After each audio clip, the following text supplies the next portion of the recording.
Oh, I think they're doing a great job. A lot of them are. Good afternoon, Dwayne. How are you? Not too bad, sir. Ladies and gentlemen, Radio Cayman's Talk Today with Sterling Dwayne Ebanks. But I do have some questions. There are more questions than answers. Radio Cayman's Talk Today. If you're ready to talk, we're willing to listen. Well, I really enjoy this program today. Cayman Islands' foremost listeners participation program. May God bless every person.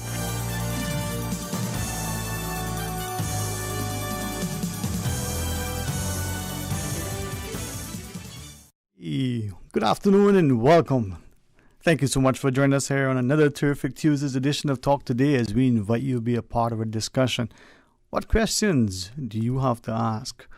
What solutions do you have to offer? Are there things that have you conflicted and confused? Well, we want to hear from you. It's going to be open line to start the show off, so please stay tuned for Talk Today. Talk Today is brought to you by Fidelity Bank. For all your banking needs, visit fidelitygroup.com. Fidelity, we're good for you. Radio Cayman's Talk Today, the Cayman Islands' foremost listeners participation program. We ask our listeners to avoid statements or comments which are abusive, derogatory, malicious, or defamatory. Do not use any indecent language or make any statement which is false or misleading. Email talktoday@candw.ky or call 1-800-534-8255. Courtesy of Flow. Cayman's #1 network that connects you to your world like never before. Let your voice be heard. Once again, here's your host, Sterling Dwayne Ebanks.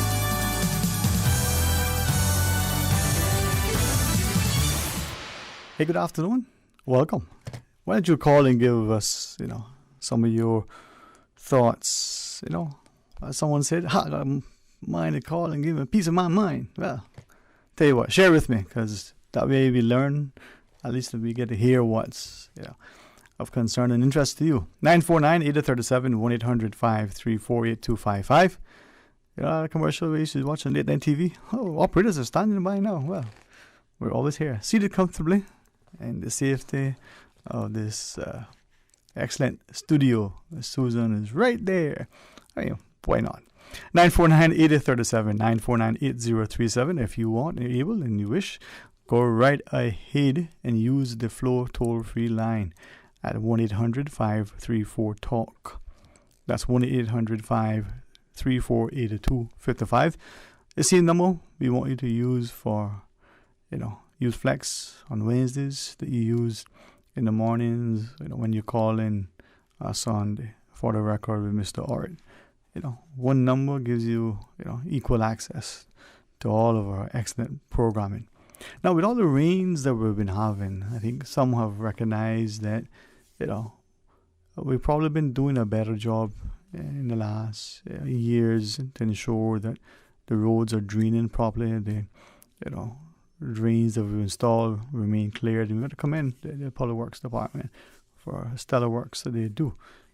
We still see that sometimes, because of construction and the like, some places overflow and flood, but maybe we work together with a little consideration, we get it all addressed. Let's go to our phones though. Good afternoon and welcome. Thanks for calling. Good afternoon, Dwayne. Peter Schmidt here. Good afternoon, Cap. How are you today, sir? I'm not bad. Doing the usual thing. Finally the sun is out again. It's funny, in Switzerland, when I was living in Switzerland as a young man, it was nothing, not to see the sun for a couple of weeks when the fogs were setting in the fall and stuff like that. Wow. But here after a week or so, you begin to miss it. Yep. Yeah. But I wanted to touch on something else that's been bugging me for some time. As you know, my wife had to have a kidney removed some years ago. Yes, sir. And which means she no longer has a spare. And if there is a reason to remove one, or one hopes never to find out there's a reason to remove the other, but the chances are higher. Mm-hmm.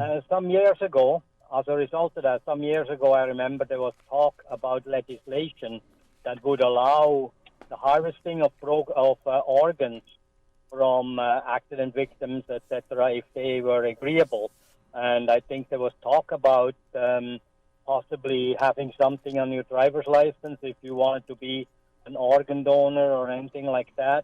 Mm-hmm. And it was brought about by some of the people that had been recipients of organ transplants, and they said because the Cayman Islands does not allow harvesting organs and donating them, when an applicant from Cayman wants to go in on the list for receiving an organ of some kind, then they get to the bottom of the line, and depending on what it is, it can be a long line, Mm-hmm.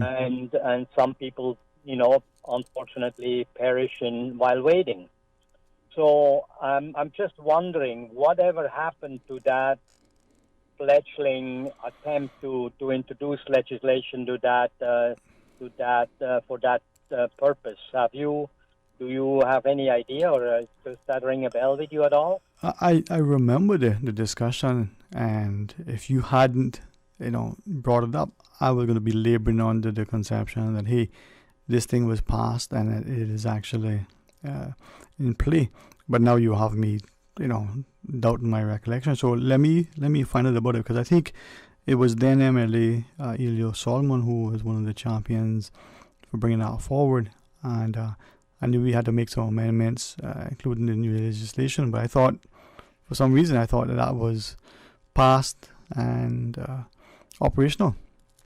Well, I mean, I would be greatly relieved to find out if it is, because I would certainly be happy to donate anything I no longer need, and I do believe that we have a number of people living on the island that may benefit from having a better position in the queue than they currently have by virtue of the fact that they're applying from Cayman. Yeah, I mean, I hope I don't upset anyone, but it's something that I thought of, and I thought, I would donate, some of mine, but I don't know if they're any good. They're slightly used, and like some of my friends who are in the politics, they say they would donate a brain or a heart, but you need to have one first.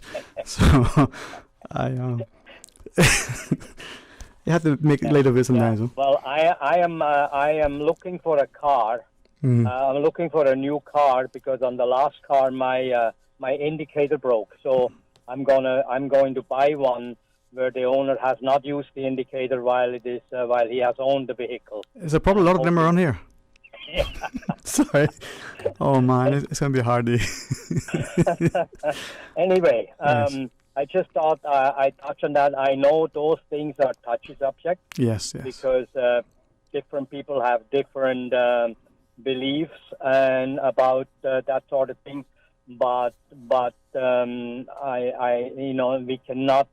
At least I feel that we cannot stop the advances and stop or let some of our people perish because we were, so entrenched in our positions that we wouldn't allow that type of activities. After all, the donor has to be passed on, right?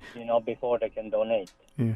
Well, this is something that I will at our break send a message or two to see if I can get some sort of clarity. But we could make it a public appeal now. Anyone, including any of our legislators, House isn't in session today. Today is Tuesday, right? Lose track of the days. So today is when the cabinet meets, executive council, as they call them. There may be someone out there who knows definitively. I do apologize. I don't have that right to hand. And I was, as I said, I thought, that had passed. That's good to go. But you're making me question. So let's ask and see if someone can tell us. The organ donor legislation, is it on our books and is it effective now, right? Well, that's usually another step, which sometimes takes quite a while to actually happen after it is passed until it is being assented to. Yeah. So I guess it may have similar difficulties like the standards in public life or something like that. Yeah, and the thing is too is that without trying to make anyone feel like you're casting aspersions, I'll happily take you, straight on, but I won't do it in an underhanded way. there are many times, not you specifically, sorry, not you. There are many times I think when we talk to some of the legislators that they bring a motion, it's passed, it's accepted, but it never gets to the point where it becomes law because of all these things. And I think that there's a growing practice, from what I gather, that maybe bits and pieces becoming at different points in time, throughout the years. And I think that's probably making it more difficult to keep abreast of what is the current situation, and not only to make sure all the laws have been updated and properly consolidated, so that at the end of the day you have one thing that you can look at to see all the amendments over the decades. So let's ask and let's see if we can find out for sure, within the next 5-10 minutes. Maybe someone has the answer right to hand. Well, that would be fantastic. Thank you very much. Well, you're most welcome, and thank you for bringing it up. As you shared, it is a sensitive issue. It can be very emotive for many, but I think it's important if someone's life can be prolonged and enhanced because of someone's unfortunate, untimely passing or what have you. But to life, sometimes it's the greatest gift, So thank you very much for sharing that, sir. All right, we're going to pause and take a break, but if we could, and I wish I knew definitively, so I would like to know, the organ donor legislation that was discussed a good while back, if you have an exhaustive answer, if you know whether it's on the books as it is now, let us know. 949-8037 or 1-800-534-8255. We'll pause and take a short break. When we come back, there'll be some open lines, so stay tuned for Talk Today. Digital is not a buzzword, it is a culture. At Digicel, we've made it our mission to enrich your digital lives. That's why we're bringing together more of all the experiences you love. The latest shows, the best of local and international music and radio, live sports, cloud storage, breaking news, HD video chats, and more. Welcome to Digital at Digicel, the Caribbean's fastest mobile network. Digicel, better together. The Cayman Islands Chamber of Commerce Pension Plan. We're here for you. Are you currently a member and interested in management of your pension plan? If so, consider volunteering to be elected as a trustee at our upcoming extraordinary general meeting to be held on the 4th of November. Please visit our website, chamberpension.ky, or email pensions@chamberpension.ky for further details. The Cayman Islands Chamber of Commerce Pension Plan. We're here for you. As the community continues to take precautions from COVID-19, it is important to stay prepared for other disasters now that we're in the hurricane season. Here are some post-hurricane safety tips from the Department of Environmental Health. Did you know that you must discard fresh fruits and vegetables, meats, foods in canisters, dented, leaking, or rusting cans after they have come in contact with floodwater? For full guidance on post-hurricane safety tips, visit www.deh.gov.ky. Hi, this is Danny Coleman, Director of Hazard Management Cayman Islands. We're about to enter the height of the hurricane season, and given that we've already seen a significant amount of activity in the Atlantic this year, we're really asking the public to get ready for the next few months. Some tips of getting ready: be informed and know your risks associated with the high winds as well as storm surge. Find out how high your home is above the sea level and the flooding history. If you have any new buildings or roads that have been constructed near you, this could impact levels of flooding that you may not have previously experienced. Determine where you, your family, and your pets will shelter in a storm. Know where the public shelters are, and if you have medical needs, be sure to go to a shelter that is a designated emergency medical centre. Make sure your home, car, and property insurance, as well as your passports and other important documents, are up to date and that you have copies and photographs in a secure and dry location. If you have a boat, please decide now where and how you'll secure it. Check your hurricane shutters, and if you don't have them, consider purchasing plywood. Stock up on hurricane supplies, non-perishable items including prescribed medication and personal sanitation items. And for more information, please visit our website at www.caymanprepared.ky. Be informed, make a plan, be prepared, and stay safe, Cayman. The Honeymoon Over, the radio play, a CNCF production, directed by Henry Mutu, is on your Radio Cayman. Tune in from September 2nd to October 31st, Wednesday nights at 7:30 and Saturday nights at 6:45 for the repeat broadcast. You might just hear some of Rundown's suspects in the cast of The Honeymoon Over, starring Giselle Webb as Corrine and Giovanni Ebanks as Dexter, alongside Harriet Vassell, Quincy Brown, Priscilla Pucci, Susan Watson, Shomari Scott, and Aidan Watler. Cayman Medical Supplies, Cayman's premier medical and pharmaceutical distributor, is pleased to support local talent. Cayman Medical Supplies is located at number 93 Smith Road, Wynwood Center. Call them on 949-6211. Talk today. But I do have some questions. Talk today. Cayman Islands' foremost listeners participation program. Talk today. Because there are more questions than answers. What the public is saying. Waiting to take your calls right now. Sterling Dwayne Ebanks.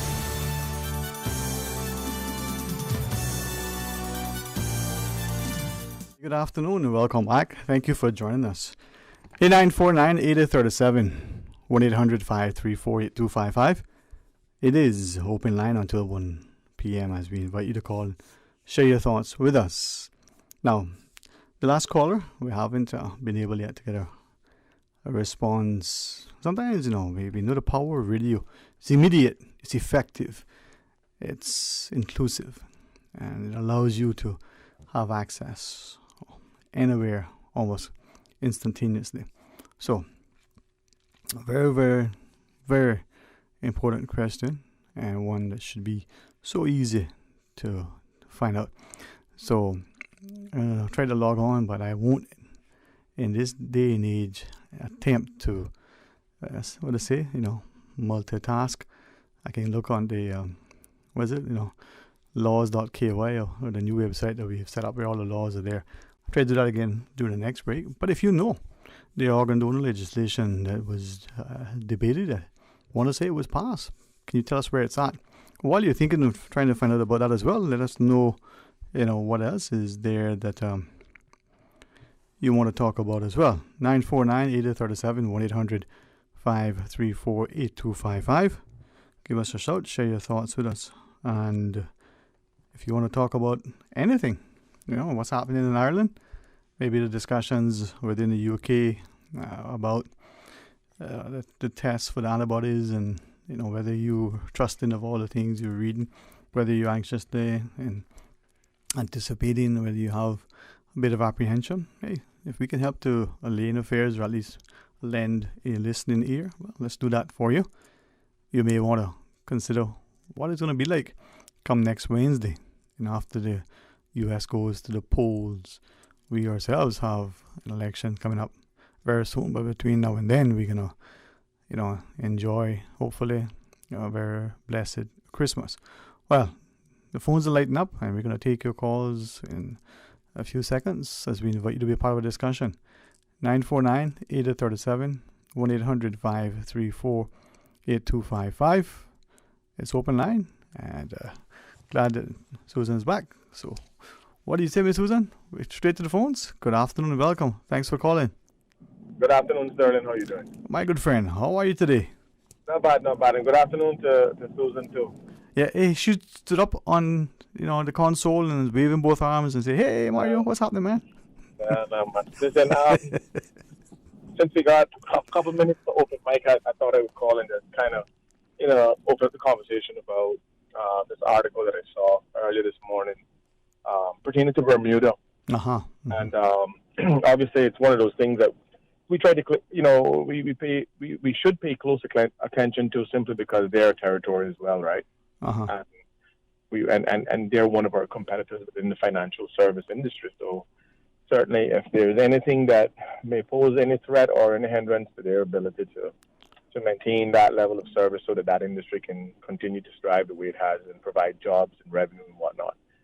This article said that it might have been some taxes on some of the companies on the horizon and whatnot. I haven't read the entire article yet. I haven't gotten a chance to read it in depth, but certainly it drew a little bit of concern because with our tourism industry completely dead at the moment, it would be very dreadful if something was to trickle down through the pipeline to all the territories where there's some implementation of taxes on companies that further put strain on within the financial services that will affect the way we do business and how people do business with us, and maybe change jurisdictions or whatnot. I mean, it's a serious implication. So I'm not sure if there if the persons who are in charge of our financial sector, who's supposed to be mitigating these issues once they arise, and making sure that we are ahead of the 8 ball so we can be proactive. I'm not sure, but I think it's a conversation that we need to open up, and I think that it's something that I would encourage someone within the financial sector who's probably listening to maybe call in or share some information on what they think the implications may be, if we'll be affected. Because we always use Bermuda as a standard sometimes when we talk about having autonomy to run their own legislation and create certain things. But then when we see articles such as this, where there will be some sort of change in the way that they do business financially, then one has to wonder if that'll affect us as well. Yeah. I mean, I would only imagine that if a territory such as Bermuda, who've had a pretty strong grip and autonomy of their policies and how they do things, if they're falling subject to this issue, then certainly it might very well be where we might too as well. So I don't know. And as you share, I mean, we saw in the Legislative Assembly, I won't say it was yesterday, but forgive me, sometimes one day seems like, I mean, honestly, this year has been the longest century ever. It's just been amazing. But we're looking at, $500 million in borrowing, probably another $500 million in expenditure. As though people say 2 turnarounds, and we could probably be looking at $2 billion, judging by things, So it's well, this is why the other day when I called in, I was a bit irritated that we could have the Legislative Assembly debating to implement something that we clearly don't need right now. That's gonna cost us additional money and add to the already existing hemorrhaging that we have in the funds now without any with one of our major pillars dead. And I think that we need to be very strategic in how we maneuver around certain issues like this. And like I mentioned then, I'll mention now. We have to be less critical of those persons who are suggesting solutions or work together, and be more focused on the solution at hand as opposed to who delivering the solution. So, we have to seriously, set aside all of our emotional differences as Caymanians, regardless of who we are, including myself. We all have to do some sort of self-improvement so that we can identify the issues that our country face. We can come up with reasonable and doable solutions, and we need to apply them, because solutions are like education, useless unless they're applied. Right. So, well, I was, I felt honored, and even now more so, invited to sort of listen in to a discussion being had by, some much more, I don't know, experienced heads filled with wisdom and an experience that has, perhaps seen some of the conflicts in the world firsthand, and they were sharing that if we're looking at creating that move towards a military, however we dress it up, it's basically what it is. That if we're talking about a structure that's going to help for disaster relief, whether on island or in a region or other areas, there are other models that we could be following, especially in a time where there may be a need to de-escalate situations as opposed to being perceived as equipped and ready to respond to some sort of conflict. And whether you send in 50 or 500 or 5,000 soldiers, however you term them, that's just that much more people that end up at the end of the day in a border bag somewhere, dumped in a grave to be mourned by loved ones, right? And one of the individuals was saying that if you look at the attempts to have policing come to a space where it's about a continuing community partnership, or you're having, a greater call for diplomacy, dialogue, and some sort of, discussion relative to how do you bring about a peaceful resolution to situations. Fatigues and arms don't sort of conjure up any image of dialogue and discourse, And Right. There was one comment one of them made, but I think the way it was, I don't believe I could repeat it and it would be perceived the same way. But even though it was somewhat, funny in a sense, it wasn't intended to be jovial and lighthearted. It was very pointed. But again, are we misled? Are we naive? Are we believing that, the world today is what it was, 70 years ago? Right. We'll see. But challenging, man, challenging. I mean, I totally agree, and I think that when we look at the different initiatives that are being implemented by way of debating on the floor of the House of the Legislative Assembly for the last 2 weeks, then we have to ask ourselves the question as well is, okay, why is the government so adamant on pushing through something that one we never really had in the past, and two, we don't have any ongoing conflicts with any country that may threaten the well-being of our shores. Certainly no third world country is going to threaten us while we are a colonial territory. Now, the pros and cons of that is that there's nothing in the Cayman Islands that any other country desires in terms of resources for them to have any level of conflict, and there's no Caymanian force somewhere else in the world trying to overthrow somebody else's country, so therefore we may have some threat. So, I mean, and I know that may sound a little bit barbaric on the surface of things, but at the end of the day, my point is that at this particular point in our history and in our country, where one of our pillars is completely dead, and we're struggling to hold on to the prestige of our financial service industry, why are we so eager to implement something that is going to attach a further financial burden to the already existing issues that we have? And I think that we need to we need to focus on how to prioritize the efforts and the things that we do, because these are the things that are creating issues within the social fabric of our island. We have people who ask the question who don't get a straight answer simply because our leaders feel as if they don't owe them an answer. We listen to all of the different appropriations for certain things, and we have to try to decipher between whether that is priority or non-priority. Listen, at the end of the day, we all want to live in a Cayman where it's sustainable for all to live. I think that's the only responsibility that any government has, is to create a sustainable environment for all. Yeah, man. I want to ask, if you don't have it to hand, if you could help us. We had a call at the top that were asking about whether the organ donor legislation, if we know the status of it. I've cast a net, but I didn't put any bait in it, so I'll see if I can go back and set the hooks, find somebody who may know.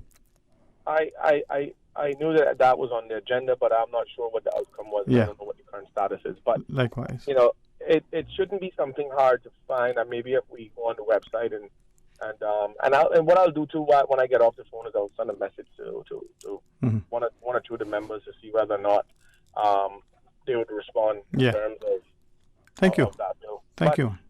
Anyway, good talking to you, and I think that we need to stay very vigilant on how we interpret the things that are being implemented that's going to cost this country additional financial strain in a time where we have to go to borrow to stay afloat. I mean, the framework for fiscal responsibility was a clear indicator when times were good that there were some limitations that was placed on us in terms of how much we can borrow. Now we have a pandemic. We have a sector of the economy shut down. We have some real issues here now. This is not This is not something that we can continue to talk about that it don't exist.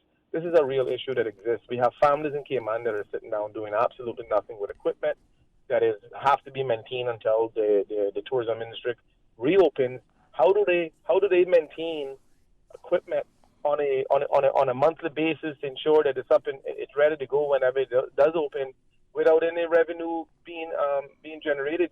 So the government needs to really, take into consideration a lot of different things. And I know that, again, we'll all be criticized for criticizing, but you know what? This is a country that we all plan to live and die in, so we have every right to ask the question and hold them accountable, in my opinion. But indeed, man. Well, thank you for being one of the public champions, man. Talk to you very soon, all right? All right. All right. Let's quickly pause, though. Take a break. Keep sure that the boss, Miss Susan, is right there. She does not need to crack the whip today, but if she did, well, she would be willing. Let's pause. When we come back, more talk today. Fidelity Bank would like to thank all essential workers. We salute your efforts and thank you for the sacrifices you've made to keep us all safe. During these challenging times we're facing, our top priority is the health and safety of the communities we serve. And while it's true that things are changing rapidly every day, one thing that will never change is our commitment to giving you the best and sound financial solutions to help you during and after the coronavirus pandemic. At Fidelity Bank, our focus will always be you. Fidelity, we're good for you. In order to facilitate modifications to the water distribution pump station, Water Authority Cayman would like to inform its valued customers that the public water service in the BRAC will be interrupted from 2 a.m. until 4 a.m. Thursday, 29th of October. The Water Authority apologizes for any inconvenience this interruption in service may cause, and thank you for your patience and understanding. The Water Authority will make every effort to complete the works and restore your water supply ahead of schedule in order to minimize your inconvenience. 89.9 Radio Cayman helps you to weather the storm during this hurricane season. One of the most crucial elements of hurricane preparedness is storm awareness. During the season, it is of utmost importance to pay attention to the latest local weather forecast, as hurricanes do not suddenly form or strike. There are various methods of advanced notification. Utilizing such may be the difference between a favorable outcome and disaster. Both television and radio serve as excellent mediums with up-to-the-minute storm path information in the wake of a hurricane. Another method of tracking a hurricane may be only arm's length away. Your smartphone or tablet can be your most valuable tool before, during, and after a storm, providing countless numbers of apps with crucial hurricane information. Many apps allow you to track storms with moving radar and satellite imagery, plus offer alerts, current conditions, forecasts, advisories, and even video. This hurricane preparedness tip was brought to you by your community radio station, Radio Cayman 89.9 FM. Talk today. But I do have some questions. Talk today. Cayman Islands' foremost listeners' participation program. Talk today. Because there are more questions than answers. What the public is saying. Waiting to take your calls right now. Sterling Dwayne Ebanks.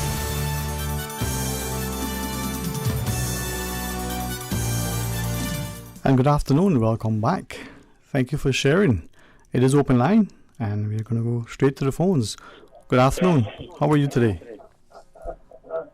Hello, good afternoon. Thanks for calling. Okay, 949-8037 or 1-800-534-8255.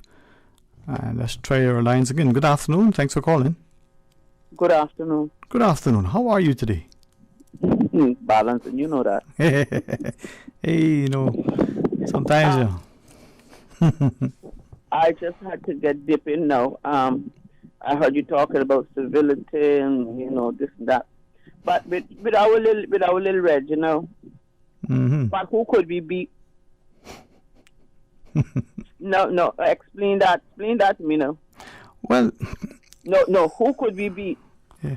Well, the question is, and I'm not trying to make it inflammatory by any means. I'm certainly not trying to create in anybody's mind in a discord, but in today's world, wouldn't it be better to look for a sense of cooperation and unity as to potentially position yourself on a defensive foot so that you're responding in a way or even sometimes may even be perceived as being the aggressor. Look, I come back to asking you one question. Who could we beat? Well, are we seeing ourselves like Muhammad Ali, or are we more like Jerry? Listen to me. Cayman is, look here, the old people always used to say this. I heard Dr. Steve Maxey say it a few weeks ago. Cayman is not for everyone, and everyone is not for Cayman. Who could we beat? We beating up ourselves, and we killing ourselves, and we all kneeling and bowing and scraping. But if you're talking about fighting battles, who could we beat? Yeah, but would we even? We can't even take a sports team to the world because we don't have the depth. Who could we beat? Who could we beat? I heard rebroadcast of the LA last night, and Mr. Saunders just walked us through a few numbers because that's his forte anyway. So who would go out there and shed blood for us? But who is going to shed blood for us? Who could we beat? I don't know what we're going on with. I really, really, really, really don't.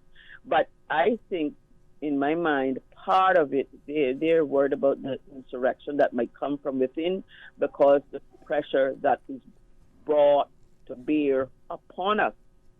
And that's the problem. It's not no outside forces and this and that. Nobody never did us nothing before. Hate to believe they can do us anything now.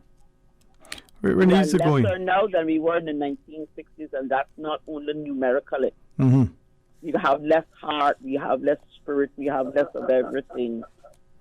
So we going out to pick no fight. But as I listen to you, right, it's unfortunate that there is so much and conjecture, and it's probably in the absence of very, very definitive, timely information that is being shared.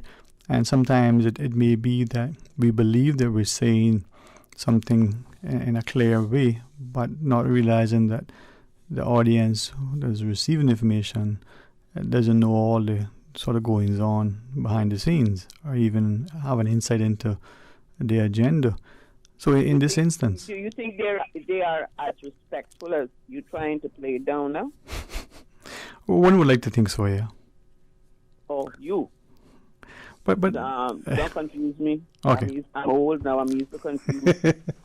Well, I certainly don't wish. But then the thing is, though, when we look at this military, even the way we term it, I mean, euphemisms probably can help to pacify those who are mourning, but it still doesn't take away the reality of what has transpired.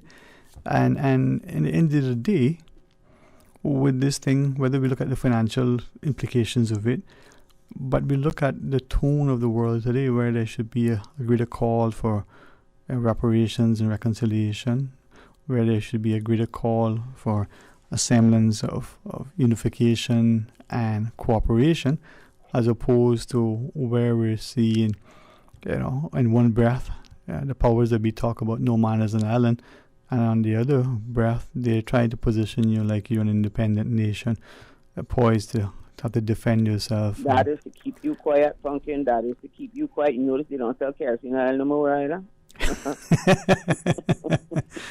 And I have a whole hurricane. I've been telling them a long time. From time they landed that piece of military might on my white sand down the road down there, I told them it was more to that than this, and it is still more to this than a regiment of half-hearted people. Yeah. Well, let me say something. That kind of life was made for Charlene, because they could have never butchered me to take me into the legislative, the parliament now, or whatever it is today. The other day, to sit down there like I don't know what, while people decide and who can tell the biggest lie and who gonna be the smartest to cover up the lie told by their colleague down the bench, and just make a monkey out situation. I couldn't do that, and I don't understand young Caymanians not being able to see further than the end of their noses. I really, really don't. And about going to serve in another country and all that, that's not the problem, that's not it. They're not taking us to serve for them. They're not taking us because military means blood. That means life. Not many people go serving nobody else. Nobody don't want them to the end of how you wouldn't take them. So who it is that's going to be the target? And Sandhurst, I believe, only teaches you to take orders. That's all I know. Right? Anyway, I'm talking about budgeting for it. I can't talk on that line at all because I'm not smart enough. But if you ain't got any money coming in, my mother always tells me when I start carrying on, look here, girl, you went to a good school. And what I learned in school is if you ain't got no money coming in, you don't have any to go out either. So where the money coming from? Well, we were always taught, and told to cut our sails according to our cloth. We see the challenges that some individuals may have relative to the ease with which they can borrow money, and then they overextend themselves and they lose a lot. But we also see governments, being able to borrow money through international organizations, whether it's a monetary fund or some other lending institution, and then creating great poverty for its people. How prudent would it be for us? I don't know if we're under attack, but if we are, they should let us know so that we can make a decision for ourselves. If we are not under an attack, and they claim, I guess by their speeches, that it's just helping, it's another Red Cross. Well, look at the world. Why are we borrowing? Why would we put ourselves in a position that we would have to borrow money for our regular expenses when you got something like COVID that people can't move and money can't be spent, et cetera, et cetera.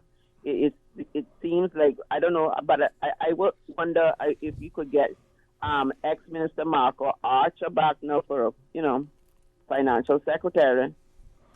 If the other one has been tapped to lead, maybe he'd be able to come up with some money for us from someplace. But as far as the money goes, if you don't have anything coming in, I don't know where you can get it from. And I'm poor, so I can tell you that. Well, sometimes the best advice comes from the closest heart. All right, thanks for sharing with us, all right? Yes, sir. Thank you. All right, blessings. Many questions asked, sometimes many pointed statements made. The question is, when we're listening, are we listening with intent? And we recognize that it's not shared in any vein other than to inform. Well, let's pause and get informed by our news. And when we come back, who's going to be the next caller to give us an insight? Stay tuned for Talk Today. Today's biggest news. Radio Cayman. It's only 2 species that we have on island. Your voice, your choice. It is in the best interest of the people of these islands. Local, regional, international. This is Headlines from Radio Cayman's newsroom. Today's biggest news. Police are investigating a suspected arson. Around 8:40 p.m. on Monday, officers responded to a report of a fire at Windjammer Plaza on Walkers Road. The Cayman Islands Fire Service attended the location and extinguished the fire, which the Royal Cayman Islands Police Service says appears to be deliberately set. No one was injured in the incident, but police say the matter is currently under investigation. Good afternoon, I'm Dion Anglin with your headlines and news elsewhere. 2 fast-moving wildfires in the U.S. have triggered evacuation orders for 90,000 people in Southern California. The Silverado fire broke out early on Monday in Orange County, south of Los Angeles. And Europe's daily COVID deaths rose by nearly 40% compared with the previous week, the World Health Organization, WHO, has said. WHO spokeswoman Dr. Margaret Harris said France, Spain, the UK, the Netherlands and Russia accounted for the majority of cases, which increased by 1/3. That's a wrap of your headlines. I'm Dion Anglin. For the latest in news and information, follow Radio Cayman on social media, Facebook, Instagram, Twitter. Download the Radio Cayman app or log on to our website, radiocayman.gov.ky. Your voice, your choice, your radio.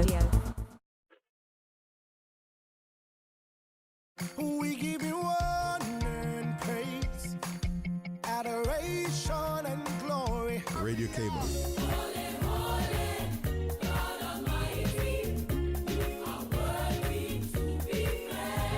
Praise time. Praise him, praise him. Come and let's praise the Lord. Come and let's praise the Lord. Praise him in the morning and in the evening. Oh,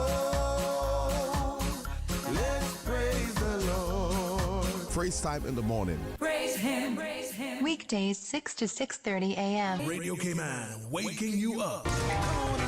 Rock my soul in the blues of my favorite. Rock my soul in the blues of my favorite. Praise Time. I know he cares. He'll always be there. Oh, yeah. Praise him. Praise him. Praise him. Praise Time. Set your clock for 6 a.m. or you will miss it. Talk to Dick. But I do have some questions. Talk to Dick. Cayman Islands' foremost listeners participation program. Talk to Dick. Because there are more questions than answers. What the public is saying. Waiting to take your calls right now. Sterling Dwayne Ebanks.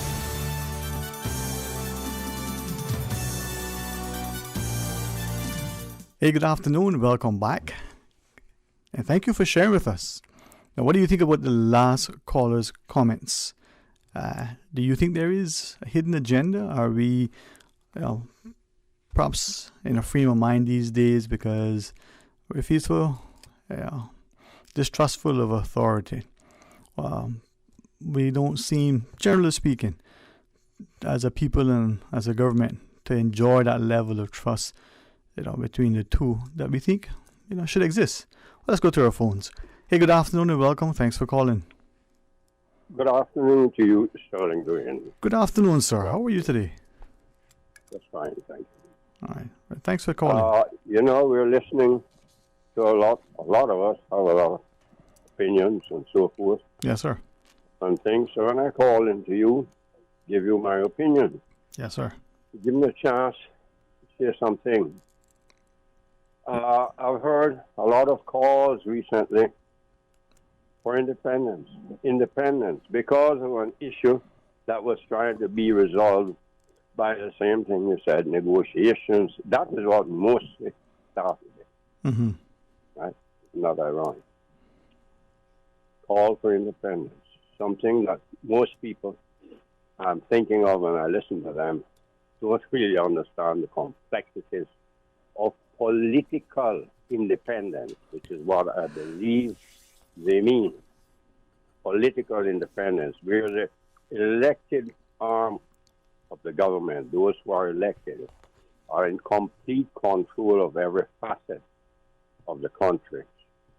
Governance. Every facet. Mm-hmm. That's what political independence means. You have a prime minister, you have a minister of justice, you have a minister of defense, a minister of agriculture, just as we have and so. But they set the tone, they give the orders, and then so forth. You become a nation, and you're on your own. Right? Many things that we now enjoy, privileges, we might not enjoy. And I say we, because when we say we, who are the we we're talking about? Is it the generational Caymanians? Or is it the whole encompasses everyone? And we speak of we. We have money coming in here in the billions of dollars still, because we have a robust financial world that's going on here, and they wouldn't be receiving the very high salaries that they receive, some of them in that business, and glory be to them, all power to them. Thank you. Mm-hmm. If money wasn't coming in here daily still, so money is coming in. Money is going out also. Hundreds of millions, as we saw with the pension system when that's coming back. And remember the Premier himself saying last week in the House, mandatory. That means you must, right? In the private sector. Mandatory. And public sector is the same thing. Mandatory pension. But it's different. It stays here with the government. That money goes abroad. I know the government can invest also, but why is it in control? And the government is in control. The money can be invested privately in many things. Go bust, and there you go. Money is lost. We know many people lost a lot of money in it. But money came back here. And the health insurance system also mandatory. Money goes out. millions and millions of dollars because it has insurance companies. I think one of them is headquartered, or a few of them is headquartered, Bermuda and Bahamas. Also, the headquarters, because you don't seem to have any headquarters here, no longer for insurance companies or banks. So money is going out. Money is going out. Money is coming in. Regiment. Every nation, country, and all the British territories that I knew of, many of them, had a regiment, or have a regiment. It's good. And the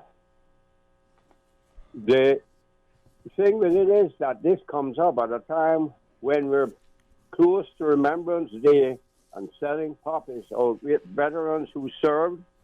The president of the Veterans Association was a sergeant in the U.S. Marines, I believe, Sergeant McLaughlin.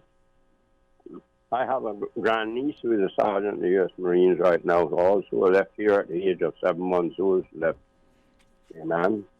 No sergeant, master sergeant for several years now, U.S. Marines, and I have a grandnephew who is with the U.S. Special Forces. He's done 3 tours of duty in Afghanistan. He's a ranger, Special Forces, the Army equivalent to the Marines, Green Beret.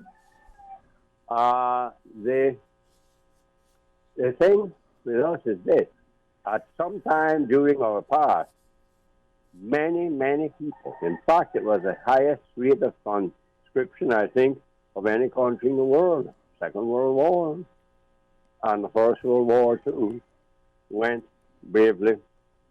And we had the Naval Reserve units that went help sub-hunting over there in Trinidad and so forth. We have to understand that you don't just say, oh my gosh, we need a regiment now, and you form one overnight. Right. But in your mind, if I could ask you, because I really always enjoy your perspective, right? But to your mind, whatever we call it, so let's call it a regiment, what would that look like, and what is its purpose? Is it to fight wars and be part of a defense mechanism, or is it for... You just use the word. Defense mechanism. Right. That's what it's called. Defense mechanism. Right. It's always defense. Most countries do not go out there except for the rogue countries. We know who they are.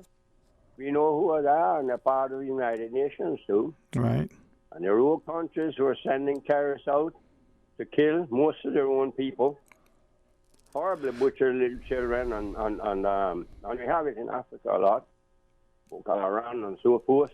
And you have a defense against them. Remember what President Reagan said?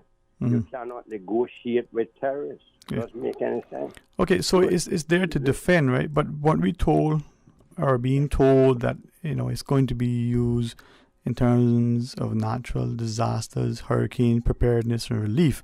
So if that is its mainstay, yeah, but if that is its mainstay, does it need to have the military-like approach, training, resourcing with guns and munitions and all the other things? I mean, you're much more experienced, and I don't profess to know. I'm not. But if it's going to be for the hurricane preparation and response and the like, does it also need to be a military component? And I struggle to reconcile it from 2 perspectives. I'm told that Guernsey or Jersey, or one of the British, they have this Civil Contingencies Authority. And then we look at the U.S. with the Army Corps of Engineers, which is a military outfit, but it's about infrastructure and the like, building its dams and the bridges and the like.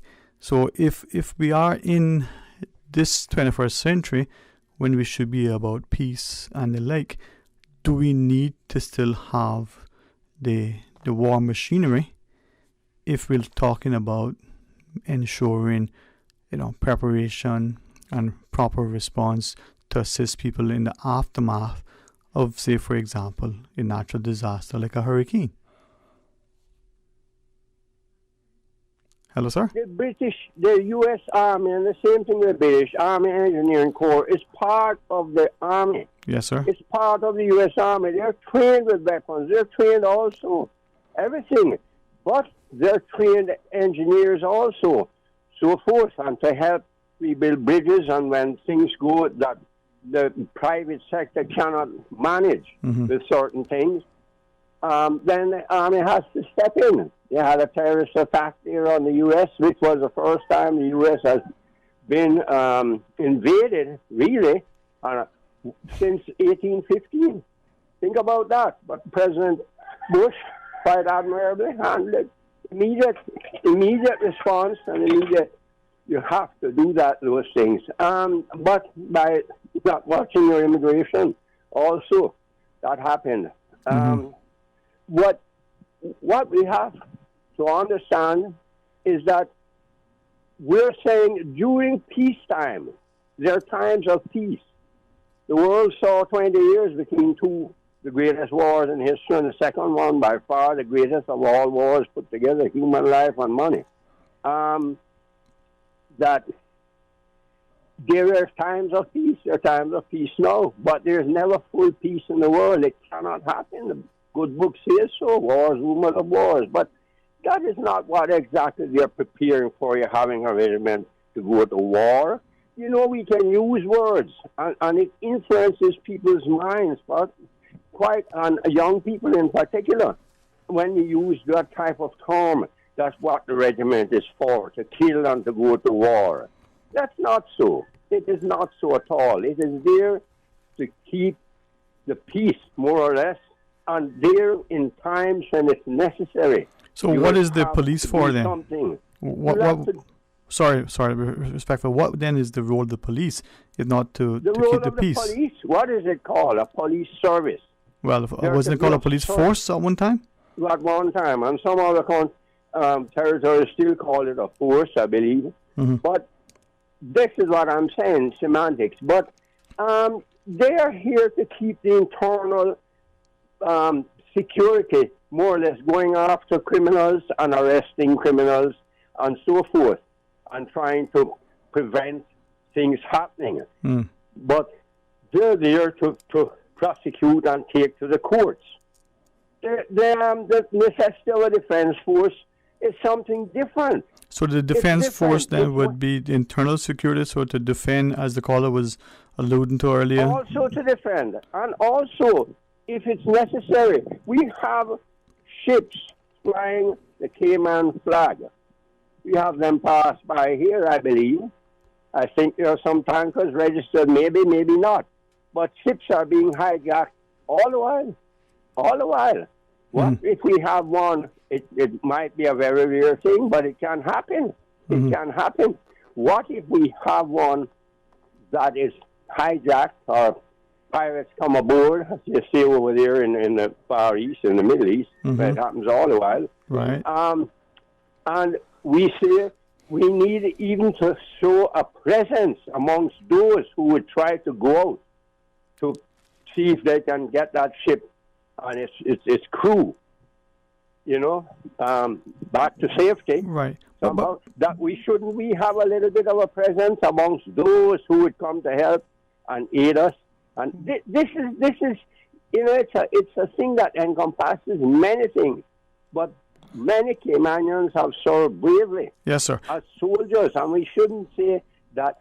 Do we think we're going to be forever living like this, like we are? There's a lot of money coming in here. We have people in the government, daily service, and you know this, who are daily fighting to identify terrorist finance that might try to be coming into our country and being utilized by companies here. We know this. Everybody knows. But it's the same thing in London as it is in New York. I mean, that level of duplicity, alleged money laundering, and all the other unsavory activities seem to take place probably in the city of London more than else. It happens, but they have a regiment, don't they? They have a defense force. This is the point, Sterling. We have to realize we are in this modern world. Our business now is business as President. So then, are you saying then that Coolidge said. Yeah, because we're in this. America had to go to war, Right. even though they were neutral. So because we're in this modern world, and is it then alleged that we probably would expect some sort of insurrection, some sort of terrorist attack, something that may transpire within our shores, that we need this military to protect the government from the people, or to defend the people from an invasion? I'm not sure. From an invasion? Who's going to invade us? Jamaica? But you just heard West Bears? what I said. You do not know, Sterling Green, the amount of money here. We're not about invading force coming in as of such. All right, We know let how me terrorists operate. We know how many of these things operate now. let me then ask then by analogy. So we see this push to build gated communities. Now I can say this, and hopefully it will prick a few people's conscience, and maybe they'll look in the mirror and try to be a little more respectful. So if you're a scum in the morning, you'll be scum in the afternoon unless you do something to improve yourself, right? So building gated communities, is that going to make the people in those communities that much safer? Or is that going to pin a target on them because people will say, they may have something that high? Sterling Green, I am not going to go that route. Mhm. Try to tie this into that. No, things like that. Because okay.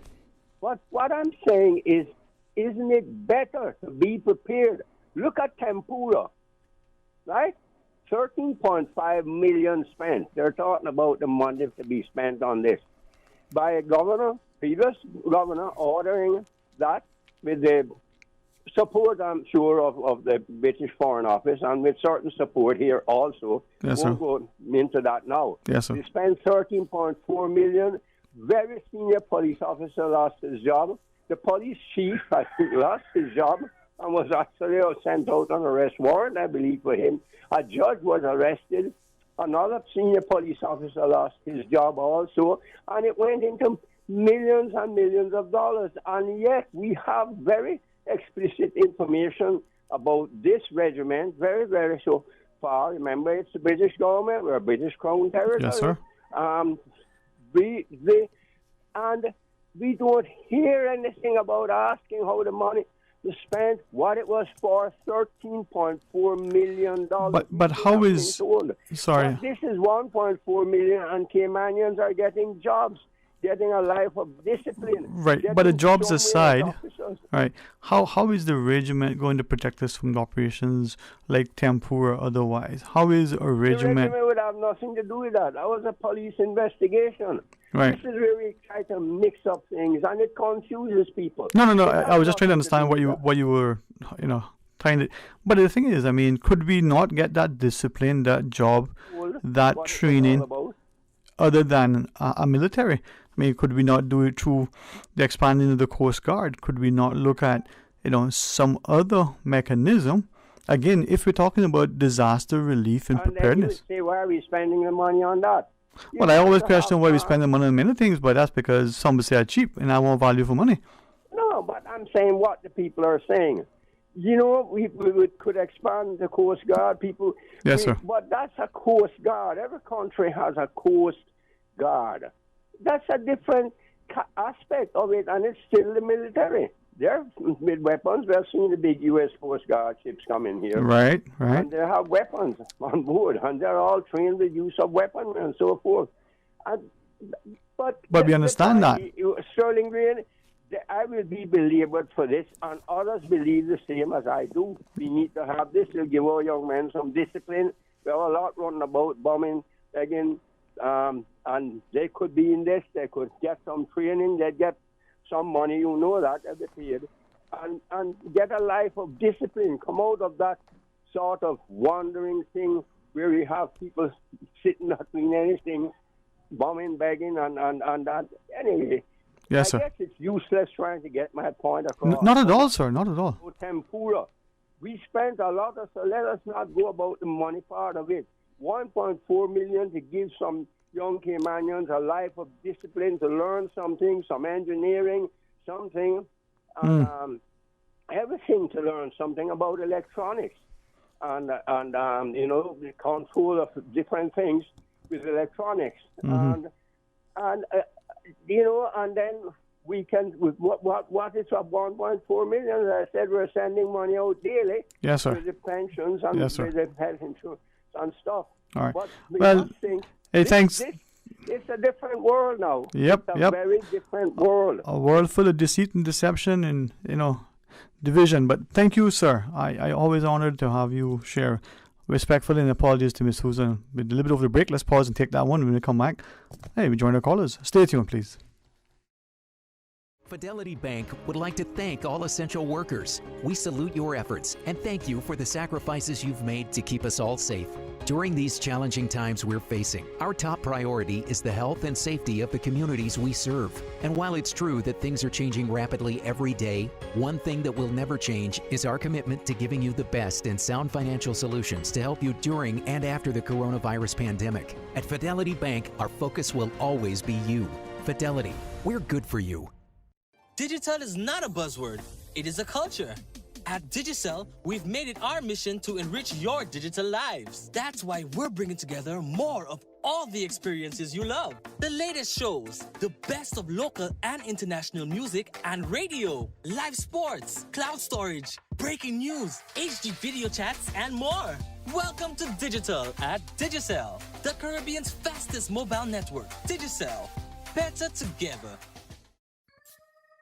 Maintaining a strong mind and body through sports and general healthy living is a good course of action. But what about your spiritual man, your inner man? He has to be awakened, fed, exercised, strengthened, and led according to the will of God.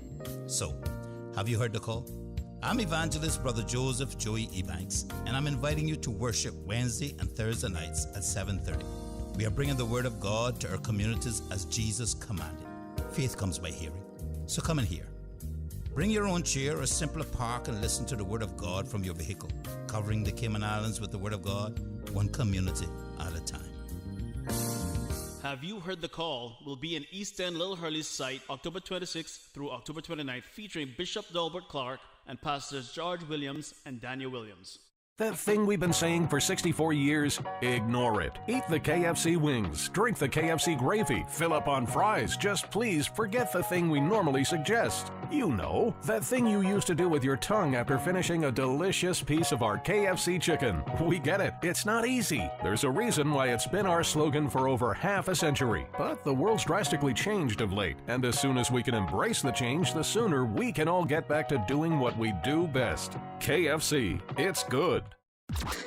Radio Cayman News. The defense bill was the topic of much debate in the Legislative Assembly. Provides for the governance and management of the newly established regiment. How we are calling it the Cayman Regiment without the involvement of the Caymanian people. The regiment represents an opportunity to continue evolving. Proud of them for coming forward to serve their country. Radio Cayman, your voice, your choice for today's biggest news.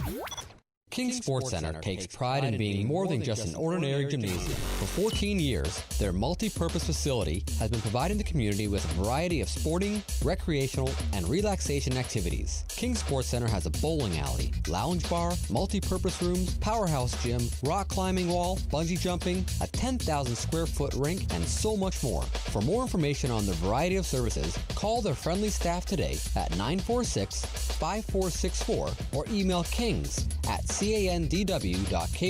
or visit www.kingsportscenter.com. King Sports Center, your one-stop shop for fitness, recreation, and relaxation.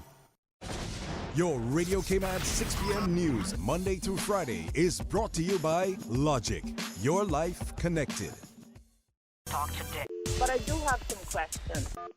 Talk today. Cayman Islands' foremost listeners' participation program. Talk today. Because there are more questions than answers. What the public is saying. Waiting to take your calls right now. Sterling Dwayne Ebanks.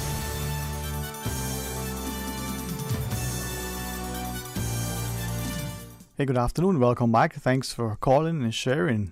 949-8037 or 1-800-534-8255. Appreciate your input. And as we engage in a discussion, it's obvious that we are in a changing time, and there are many people with very, very strong views on certain things. Some of us are very informed in our perspective, others not so much so. And some of us willing to gain greater insight so that we can speak from a much more, sort of balanced perspective. Others, will always see things, through a lens that reflects our experience and expertise. And it's good to be able to have that perspective and to live in a place where we can talk openly and freely and agree in our perspective and then disagree where necessary and then perhaps sit down and knock a six when necessary. 949-8037, 1-800-534-8255. As we invite you to be a part of the discussion, we go to our phones. Good afternoon and welcome. Thanks for calling. Hey, it's Dwayne Sterling. I should say Brian Kenneth. Sterling Dwayne, man. Let's try that. All right. How about this? My great respect for the one day I'll say the Right Honorable, Lord Kenneth Bryan. It definitely won't be Lord, I know that.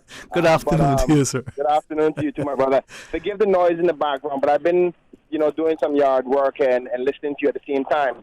Thank you, sir. One of the questions I want to ask, I overheard Mr. Hurlston, who is an avid listener and contributor to your show. One question. Mm-hmm. How do you know what the people, what do you think the majority of the people in the country want about this regiment? How do you think most people feel? Now, if you were asking him that question and he had asked me to answer on his behalf, pretending to be him, all right? I mean, I have had an incredible amount of feedback from individuals, people who like the idea of having some sort of machinery, and I use that word deliberately because it was said by one gentleman, that allows them to create this sense of togetherness and discipline, but they want it for assistance if it's going to be not just in mudslides and rainfall and hurricanes and the like, but they're not in favor of a military, fatigues and guns. And I thought, honestly, that might have been my own biased perspective. But then two individuals that I know, if they could collect guns from every year of every century, they would have them on display. Not to use as weapons, but they're just fascinated by these things, right? Yeah. And they said, you don't want that in this time. And that has influenced me, I must confess, heavily.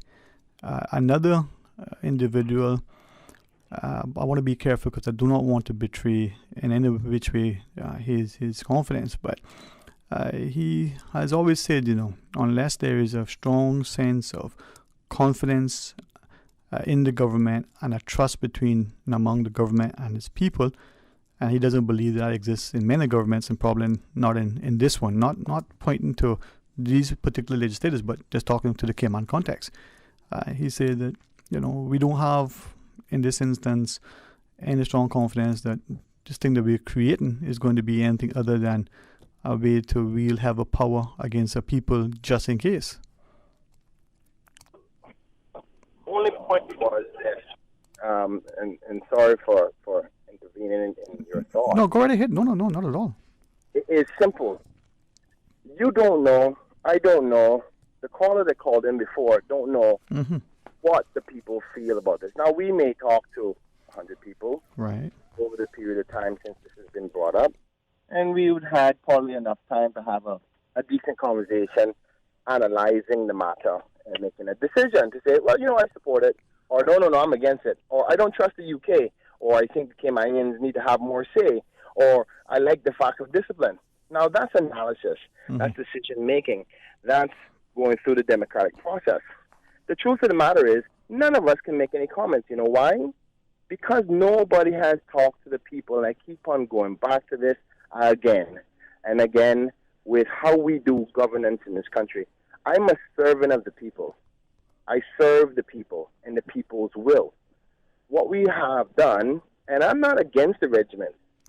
In matter of fact, it's irrelevant of what I want, but because I am a servant of the people. The 19 of us in that house serve the constituents. But we're not doing our job properly. We're not consulting with them. And I say this again, by all means, nobody's suggesting that you go every single day to talk to the people about every single thing. There are going to be little, small, minor things. But we have to have a trigger a criteria of check marks to say, okay, then, listen, this meets that threshold. Let's go back to the people because we don't know.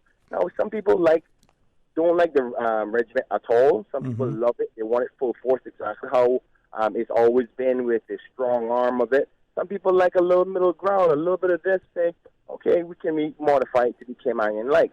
But we don't know that, and we as 19 members shouldn't be making that decision without having the feedback of the people. What we've done, and sadly, it's constitutionally structured that way because the MLAs are not obligated to come back to the people.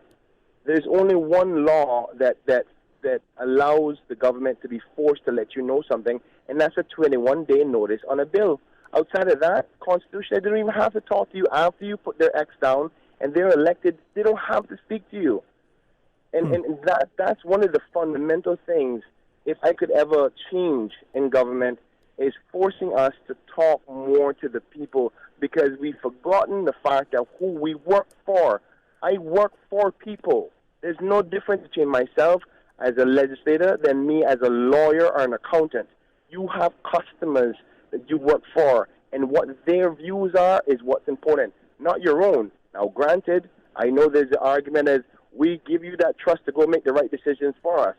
And in most cases, that is correct. But sometimes it's too close of a call, a 50-50 or a 48-52, whereby you go, you know what, the best thing for me to do, consult my people and see how they feel. And we've been passing bills in the House that are fundamentally changing things and have fundamental concerns, and it's okay to just go, I don't got to talk to the people. It's no big deal. I don't get that. Honestly, maybe it's my youth. I don't know, but I just don't understand that. I don't understand it. And it seems to be, for the 3.5 years that I've been a representative of the good people of Georgetown Central, that's the habit. That's the culture of politics in Cayman, and we have to change that. If there's one thing I can tell the listening audience to look out for come election, not who to vote for, but what they sell you in respect to how would they consult with you when they make decisions on your behalf. Look out for that, because it doesn't matter what decision it is. Some decisions you'll never know what they're going to do because it's not on the agenda today. Nobody was thinking about the regiment in 2017. Nobody was thinking about same-sex partnerships in 2017. It was on nobody's manifesto. So the question is, you need to ask those representatives, when serious things come up, will you come to me and talk to me about it, or are you just going to go out there and make a decision on your own? That's one thing I want people to look out for. Because if we do that, then we'll have a better result in respect to what the people want. Because if all 19 of us went back, and by all means, I'm not saying having a referendum every issue, but if we have a better feedback, town hall meetings, consultation, set up WhatsApp groups where you can send a vote out to say, tell me how you feel. Do you like this or not?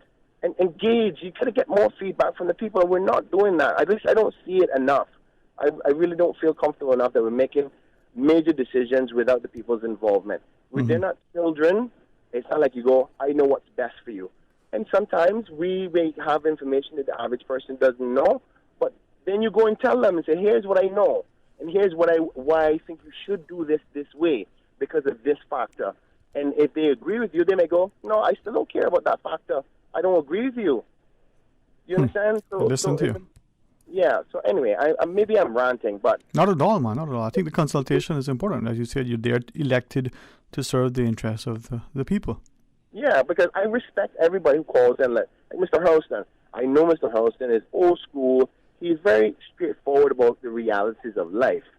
But what sometimes I'm disappointed that we don't recognize is things change, time changes, and the only way when we know that it's time to change is by consultation with the people. Some people may go, you know what, I don't want it to change now. And we may want it the same way. So I think you get my point. Very much so. And once we have an opportunity to maybe engage you further in the studio or even by phone, please, not just as a parliamentarian, but as you shared, someone who has an opinion, but because you're elected, even more so, it's important to, listen to you. Thanks very much for taking that time, sir. Thank you very much for having me. All God right. bless you. Have a good day. Amen. Blessings to you as well. All right. And we've got one of our physicians from the HSA stated to join us, and as they arrive, we'll just pause and slip into that segment, and we're going to come back and talk. So please stay tuned for Talk Today. Fidelity Bank would like to thank all essential workers. We salute your efforts and thank you for the sacrifices you've made to keep us all safe. During these challenging times we're facing, our top priority is the health and safety of the communities we serve. And while it's true that things are changing rapidly every day, one thing that will never change is our commitment to giving you the best and sound financial solutions to help you during and after the coronavirus pandemic. At Fidelity Bank, our focus will always be you. Fidelity, we're good for you.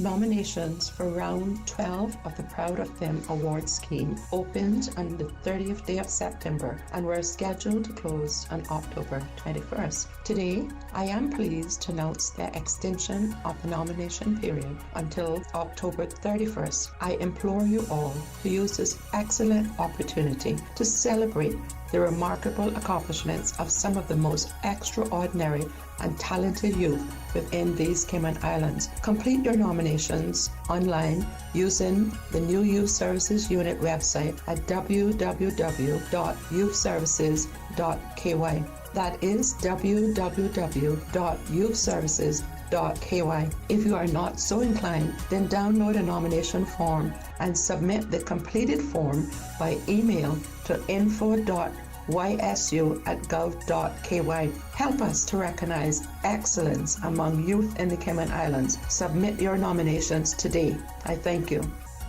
A message from the Honorable Juliana O'Connor Connolly, Minister for Education, Youth, Sports, Agriculture and Lands. JN Money Card. When my land up a JN, me get the money card with them. Just show them your ID and give them your TRN. Go and use at the ATM or swipe instead then. And when you need more cash, and make your family send it in a flash. From abroad to card, get the JN Money Card. It's safe, convenient, and free. JN Money Card only available and used in Jamaica. Call 345-945-2014 for details. Representing Pentair, Myers Water Systems for over 50 years. Best pumps, tanks, and accessories. Myers Pumps, best prices. Besides household pumps, we carry irrigation pumps, grinder pumps, transfer pumps, and more. Parts, service, and repairs. Installation optional. Find us at Puritan Place, 337 Eastern Avenue. Turn left to end the building. Contact Mowbray on 526-1038, 526-1030, or 926-1038. An alarming number of teens are drinking alcohol, which makes it urgent to find every opportunity to talk to your kids about the dangers of underage drinking. They really do hear you. For tips on what to say, visit ndc.ky. This is a public service message from the National Drug Council and Radio Cayman. Talk today. But I do have some questions. Talk today. Cayman Islands' foremost listeners' participation program. Talk today. Because there are more questions than answers. What the public is saying. Waiting to take your calls right now. Sterling Dwayne Ebanks.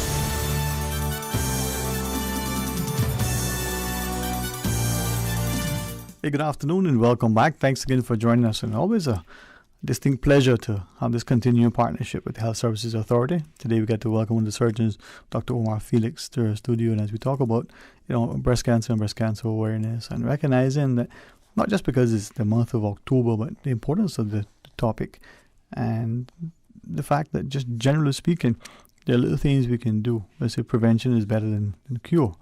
If we can do little things, and if we can do specific things, then that might be not just prevention, but better outcomes. So welcome to you, Dr. Felix. Thanks for your time, sir. All right, good afternoon. Thanks for having me. All right. Okay. When we talk about breast cancer in particular, maybe, if you don't mind, maybe there are probably still a few of us who will say, well, breast, and we think of the women in their lives, and not necessarily seeing it. Now, I don't want to focus on men by any means, but perhaps a discussion, the men could tighten their ears as well, because whether it's for ourselves or our mothers, daughters, sisters, the other women in our lives, pay attention, right? Yeah, definitely. I mean, of course, women are near and dear to us as men, but breast cancer does occur in men as well. Mm-hmm. and unfortunately, when it does occur in men, it presents late because the awareness isn't there. Men probably are more in tune to prostate cancer and colon cancer and other, and just don't think about breast cancer as affecting men, and so they tend to present late. So it's something that they should be aware about. But yes, it is mainly a cancer that affects women, but it can occur in men as well. All right. Now, with that in the presentation of it being later in men because of the lack of awareness and the like, is there preventative measures we can do for breast cancer? I mean, things that we can sort of employ to reduce our risk? Yeah, well, I mean, definitely. The main things that affect, that put you at risk for breast cancer, well, one may be family history. There's genetic causes. Those are things that you really can't change. You're born with your genetic thing. You don't choose your family. So, but that does put you at risk if there is a risk of breast cancer or other cancers like ovarian cancer in your family, or if you have certain genes, the BRCA gene, which you can do genetic testing for to see if you had increased risk for breast cancer. But there are other things with lifestyle that you can actually do to reduce your risk. Drinking alcohol has been shown to increase your risk for breast cancer. So if you reduce your intake of alcohol, you don't have to have no alcohol at all, but a glass of wine a day, or in moderation. If you do it in excessive amount of alcohol, that can put you at increased risk for other things. But indeed, breast cancer, smoking, as you know, causes so many ailments, so many different types of cancers, but it has been shown to also increase the risk of breast cancer. So smoking cessation is important. Obesity, again, is a problem that affects many aspects of life and other diseases. But again, it has been shown that obesity can increase your risk of breast cancer. So exercise, getting your weight down to an ideal body mass index, BMI, will reduce your risk in breast cancer. So daily exercise, healthy diet. It's been shown that people that have what's called the Mediterranean diet, or the diet that has a lot of different types of nuts and olive oil, and it's a healthier diet, also reduces the risk of breast cancer. The so-called Western diet puts you at increased risk for other things, colon cancer, but it does increase the risk of breast cancer. Breastfeeding, obviously not breastfeeding randomly, but breastfeeding after. Breastfeeding after having a baby, after delivering, in that period, that has been shown to reduce the risk of breast cancer. So they found that women that breastfeed that for at least 6 months after giving birth, that reduces their risk. And it also is beneficial to the child. So there have been programs where they are promoting breastfeeding and making it easier for women to breastfeed in public and so forth, where you don't have that stigma attached in the past. So also your exposure to hormonal treatment over the years has shown an increased risk of breast cancer. So if you've been on an oral contraceptive for a long period, that can indeed increase your risk. So that's something that is always asked when you go to see the doctor to assess your risk for breast cancer. So just because of that hormonal aspect, they found that the age of your menarche, which is when you first have your menstruation, when your menstruation cycle starts, a younger age of that, and the older age of before you have menopause, right, can change your risk as well. And so if you they found that people that have children at a younger age are at decreased risk for breast cancer. They also show that if you have more children, you have a decreased risk for breast cancer. Not to say that you should go on and have as much kids as possible, but these are just things that they have found. They've shown. So strangely enough, they've found that This is not one of the more the stronger risk factors, but they found that, like I said, so women that have children at a later age in life are at a slightly higher risk of breast cancer. Higher risk if they have children later in life. Yeah, a little later in life. Okay.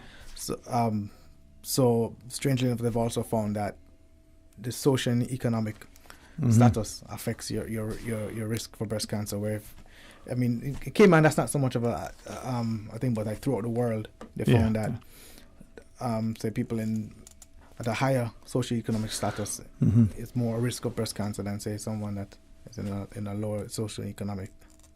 So a higher economic status, socioeconomic status, gives you a higher risk of breast cancer. Yeah. Lifestyle, potentially. Lifestyle, and also it has a lot to do with something, hormonal as well. Because let's say a woman who is focused on education and her career may delay having children until a later age, until she finishes her studies, and she may go on to doing masters and PhD, and so get her partnership running her own business, own business, and so they actually delay till in their late 30s before they have children. They may be using oral contraceptives for a longer period, and there's a more family planning and that type of thing in that socioeconomic sector.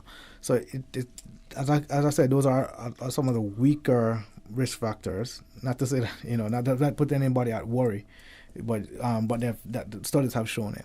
That there's a slightly increased risk. And if menopause starts later, does that, you referenced it earlier, I just want to clarify. So later menopause reduces the risk of breast cancer or increases it? Increases because it's all about exposure to the hormones. Okay. All right. So if you start earlier and finish later, you're gonna have more exposure to the hormones. And so, what about we talk about prevention and the like, and I know that we employ different sort of techniques and a way to help people to sort of diagnose or prevention versus treatment. Right. So that just understanding the risk factors is one way of prevention, and the modifiable ones. There's like I said, there's genetics and family history you can't change, but the modifiable ones like obesity and diet and smoking and alcohol you can change easily. So that's one way to help with the prevention. But again, prevention, if you can catch cancer early or before it actually is a cancer, then you can treat it early and achieve cure. So what's recommended is self breast examination. All women should be doing self-exam when they're taking a shower. They should be they can come to the clinic, community clinics. They can get taught. They can research on their own, do their own research, and just be taught how to do a self breast examination. That should be done daily. Daily. Yeah, because it just becomes part of your routine. Okay. And then you need, when you do your regular checkups with your general practitioner, family practitioner, your gynecologist, you get, an annual breast exam. And you should, once you're reached the age of 40, it's recommended that you do a mammogram annually to that way you'll be able to catch any abnormalities early and be treated. If you have a strong family history of breast cancer, then you may need to do mammograms earlier, and they usually recommend about 10 years earlier than your family member, the age that your family member had was diagnosed with breast cancer. So the key things for early detection would be self breast exam, clinical breast exam by a physician, and screening, radiological screening, which would be mammogram, sometimes breast ultrasound, especially in the younger age, because they find that breast women that are younger, their breasts are more dense, and the mammogram isn't very good at detecting abnormalities, and so they may need breast ultrasound. And in some cases, when you may need some further clarification or identification of lesions, you may need to do a breast MRI, which is more sensitive than the mammogram or the ultrasound. And then you have different types of mammograms which are more accurate, like digital mammogram, 3D mammograms, and they're different different imaging modalities that can be used to detect the cancers early. Right. Now, when and to what extent would you use or have a biopsy? Right. So, based on doing the imaging, they would detect some abnormality, either a mass, a growth, a lump, which can be either palpable or sometimes the masses are not even palpable, which is the reason for doing the mammograms. Because even when your breast exam, there are a lot of lesions in the breast sometimes are not palpable, so you cannot feel it at all, and it's only picked up on imaging.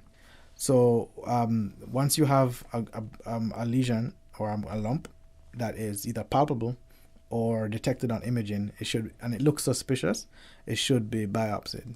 And the biopsy can be done either image guided or just by palpation, and use a needle, and you take a small piece of tissue and it's sent to the pathologist, who then looks under the microscope, and then you can determine if it's cancerous or not.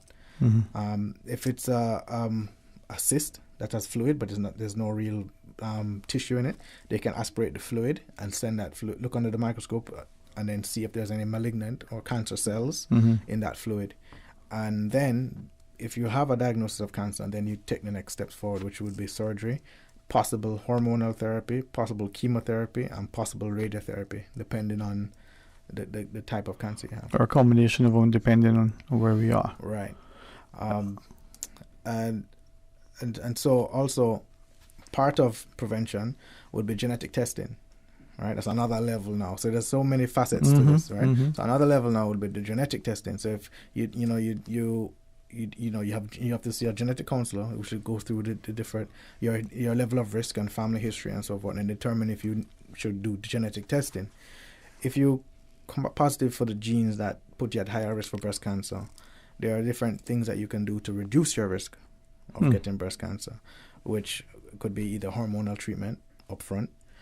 You could do surgery, which could be a prophylactic mastectomy, which is removal of the breast, both breasts. Even though you don't have a diagnosis of cancer, is to remove the breast tissue so that you will not develop cancer in the future. Or they could even remove your ovaries. If you've completed your family and you don't plan to have any more kids, then you could remove your ovaries, because removing the production of hormone will reduce your risk for breast cancer. So those are the extremes of prevention. So you have simple things like exercise and diet and stuff, and then you have the extreme where you have surgery to help to reduce the risk of breast cancer. All right. Well, Dr. Felix, certainly appreciate your time. We do have a caller joining us as we talk about some of the treatment and preventive measures, but let's go to our phones. Sure. Invite you, if you feel comfortable, put on the headset, fresh and sanitize, and ready to go. Okay. Dr. Omar Felix, surgeon over at HSA, as we go to our phones. Good afternoon. Welcome. Thanks for calling. Good afternoon. Hey, good afternoon, my friend. How are you? Not bad. All right, good afternoon. In the past, some guests on the radio show from doctors from overseas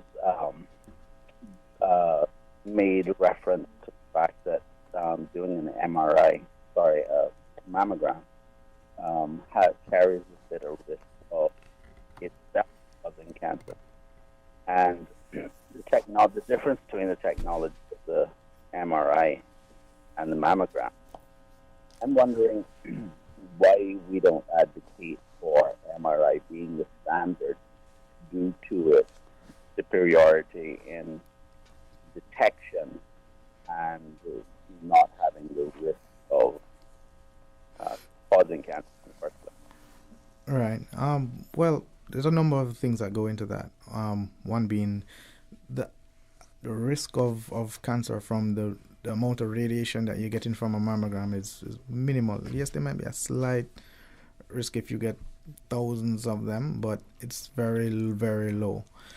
And you have to there's a lot of things that go into determining the ideal screening tool for any type of cancer, right? It has to be cheap, it has to be readily available, it has to not inflict any damage or pain to the person, or it won't be a good screening method, and it has to be relatively accurate. So for wide-scale screening, the MRI is not a good tool for that, because it's very expensive, it's not readily available, and it's a bit, or how we say, it's oversensitive, meaning it will pick up, it will cause a lot of false positives. So if you do wide scale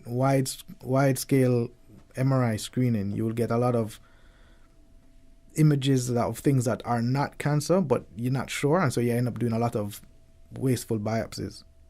So what they have recommended throughout the world is that to use MRI for specific reasons to help, if the mammogram is inconclusive, ultrasound is inconclusive, then you can do the MRI to pinpoint a lesion and to help diagnose it. Or in certain disease forms of breast cancer, you need an MRI to help with the diagnosis. But for wide scale screening, MRI is not a good tool for that. Well, two things I would say to that is, if the standard was MRI, the availability would change, which would bring the cost down. But Right. the other factor with cost is that I'm made to understand that it's artificially elevated due to regulation, and if that regulation was repealed, that it would automatically result in a reduction even without changing supply. And the other issue outside of cost is that when you're doing diagnosis, you don't know what type of cancer you might be dealing with prior to at the onset of an investigation. So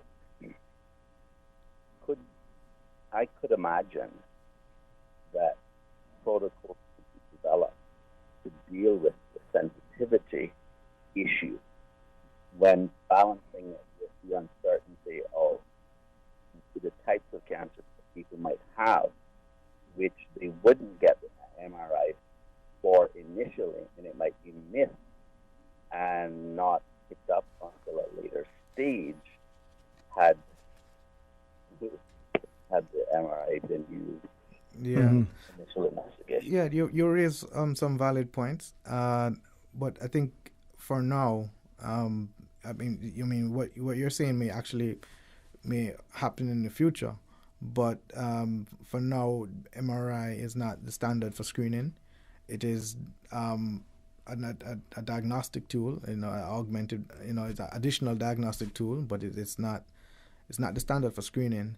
For a number of reasons, which we were discussing, but in the future,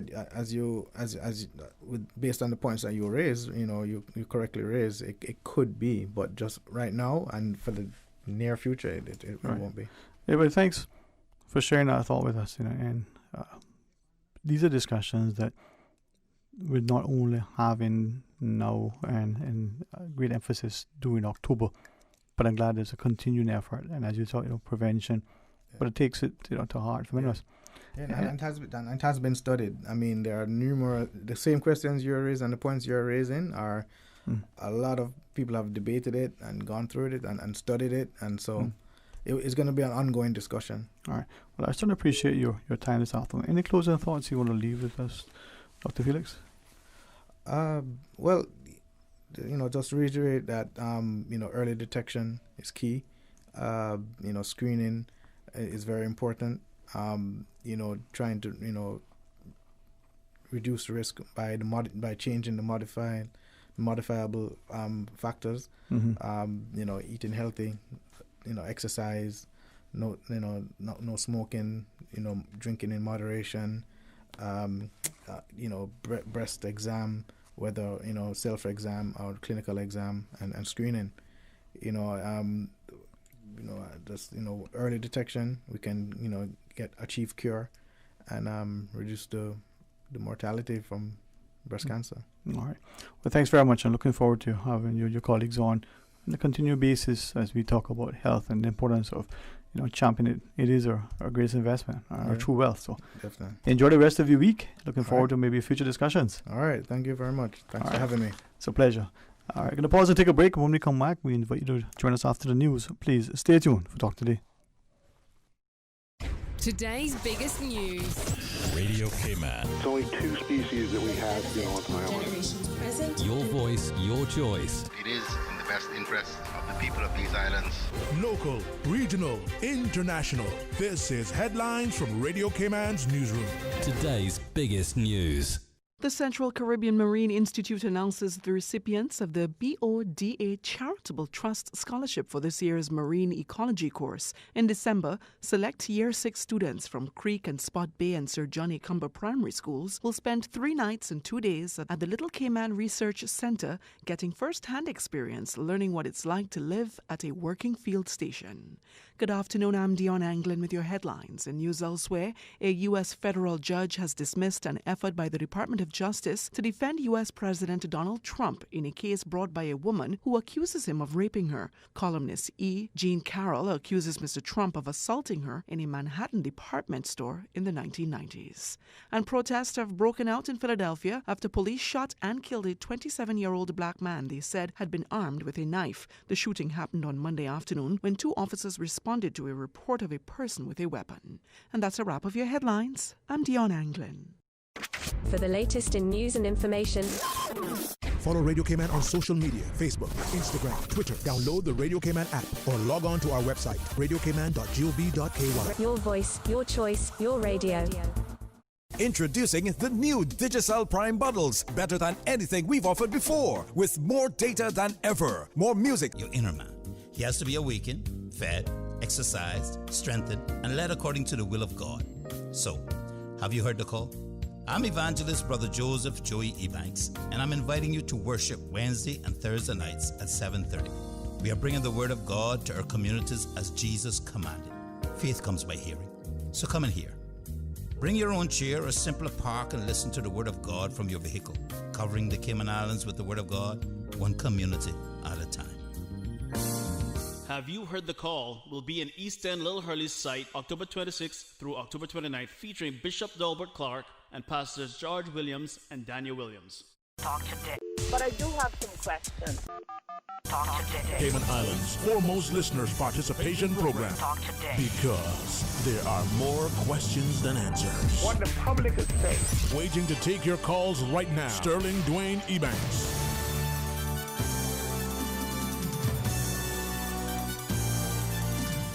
Hey, good afternoon and welcome. Thanks very, very much for joining us again this afternoon. And if you doesn't mind, I always honored to sit in his presence and be reminded of the mettle of that resolve and resilience that is within our people. And I look forward to getting to that space and place in life where I can say, see that? I too can be called of the greats. So, Mr. Loxley Banks, good afternoon to you, sir. Welcome. Thanks for your time. I don't know if I'll stay after listening to that. No, but the thing is, right, is that I don't believe that, as you said, we're sufficiently CI sensitive. I don't think that we have come to a point where I'll be mindful. I'm not trying to be political. Please, to the listeners in particular. Why not? It's a political world. Hey, well, if you, as you've defended the freedom and the democracy, well, then you come to my aid. But like the regimen, for instance, the seemingly approach to it by some and the conflicted views of many. Those that I've spoken to, and as MLA Kenneth Bryan shared earlier, we may have spoken to 10 or 100 people, or some of us may have actually spoken to a bit more. And there is this difference of opinion, even among those who are in support, as to its, its impetus and its mandate. But when I think back to our men and women who served, whether it was, in World War One, as you remind us through our historical record, World War II and the other skirmishes, or are serving now, or even in the Spanish-American War. We understand the importance of being called to protect democracy. But we want honesty, and we want to know, that the people we are under whose command we fall, they're the people of integrity, that they're giving us, information, and we're not just a straight scoop. I like how you put it straight up. So, but anyway, maybe that's part of the reason why this discussion this afternoon is, to me, not just timely, but it's a stark reminder of the importance of having honesty and integrity, a trust and a confidence in the government and amongst its people. Yeah, well, we're right in the middle of the major remembrances of the sacrifice that so many made in defense and preservation of freedom and democracy. So it's you mentioned the regiment. My perception from what I've heard is that it has to do more with civil defense, as I would call it. Mm-hmm. But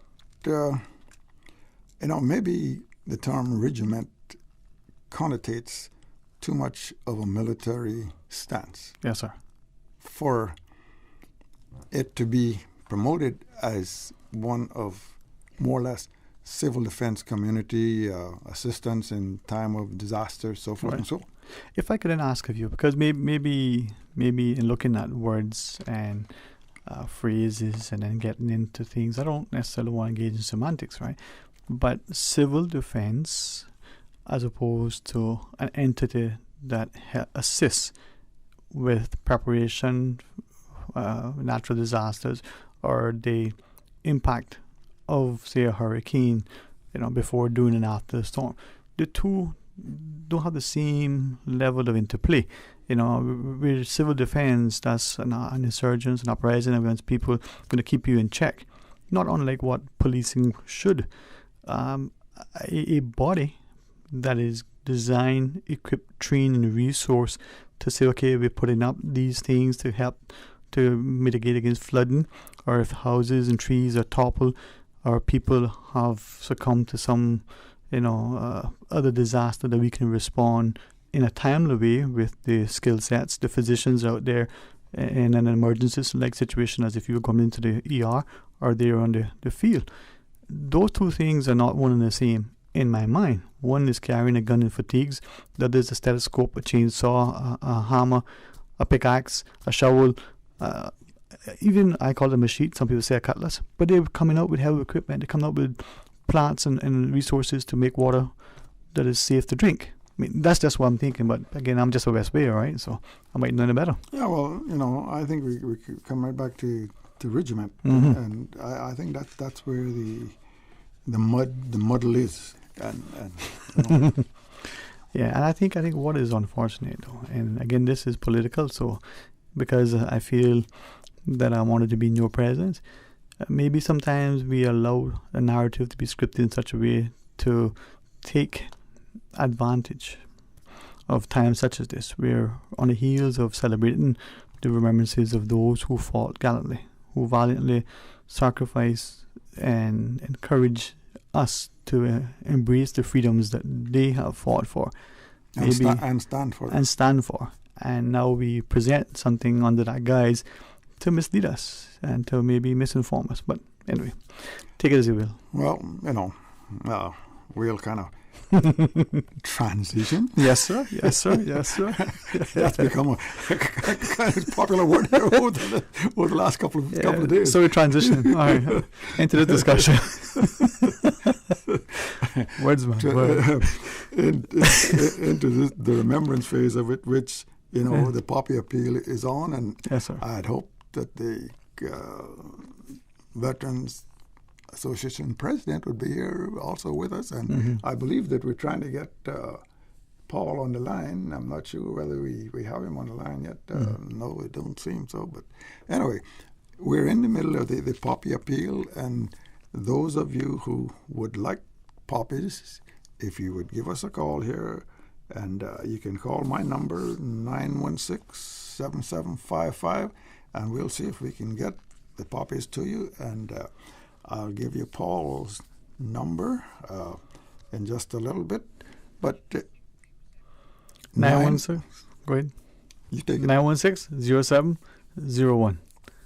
I thank you, Ms. Susan. I'm sure that we can get the supply out to you, because the Poppy Appeal is used to assist veterans in need, and all the funds that are collected during that appeal spell is used here in Cayman to assist the needs of veterans and their families who you know, quite a number of them are in need every day. And the Veterans Association kicks in quite a bit of assistance to quite a number of veterans. And you know, the only kind of funding that we get is through the public appeal, the poppies, and some of the other things that we have. The gala, of course, annual gala was one of the main fundraisers, which we've had to postpone this year because of COVID, of course, and even, you know, going along on that postponement trend, we know that we've had to also postpone the annual Remembrance Day services, which usually are held at the Elmston Memorial Churchyard, because of the, you know, big gatherings, which I think we all felt was recipe for COVID. Yeah, better to be continue to take the precautions as it were. Right?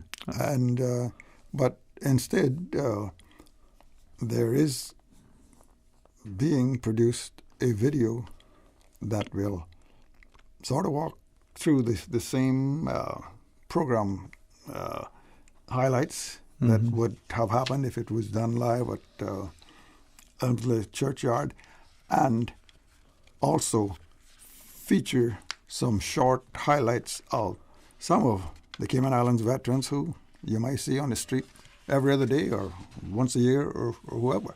And just to give you a picture of, you know, the contribution that Caymanians and members of the Veterans Association have made over the years to the defense of freedom and democracy. And thinking back, well, we intend to span from let's say the late 1800s right up through present day, and that's a big span. But we think we can produce some highlights that will give those who maybe don't have any or much of a education or idea of the commitment and the sacrifice and dedication that Caymanians have made in defense of freedom and democracy. We'll give them a bit more information on you know, why we've had over the years such a great foundation to build what we see here on. Indeed, and I think that speaks to why we, at least, again, I limit it to a small circle, but the Caymanians who, even just looking at the U.S. only, I won't look at any other jurisdiction, they moved there with their families, they entered the services over there.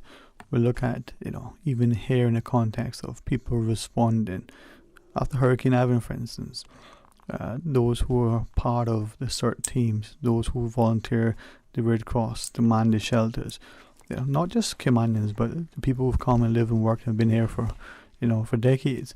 That sense of service to community, the sense that, you know, we want to maintain the safety and the security, and it speaks to the civility, but also the element that we have to partner.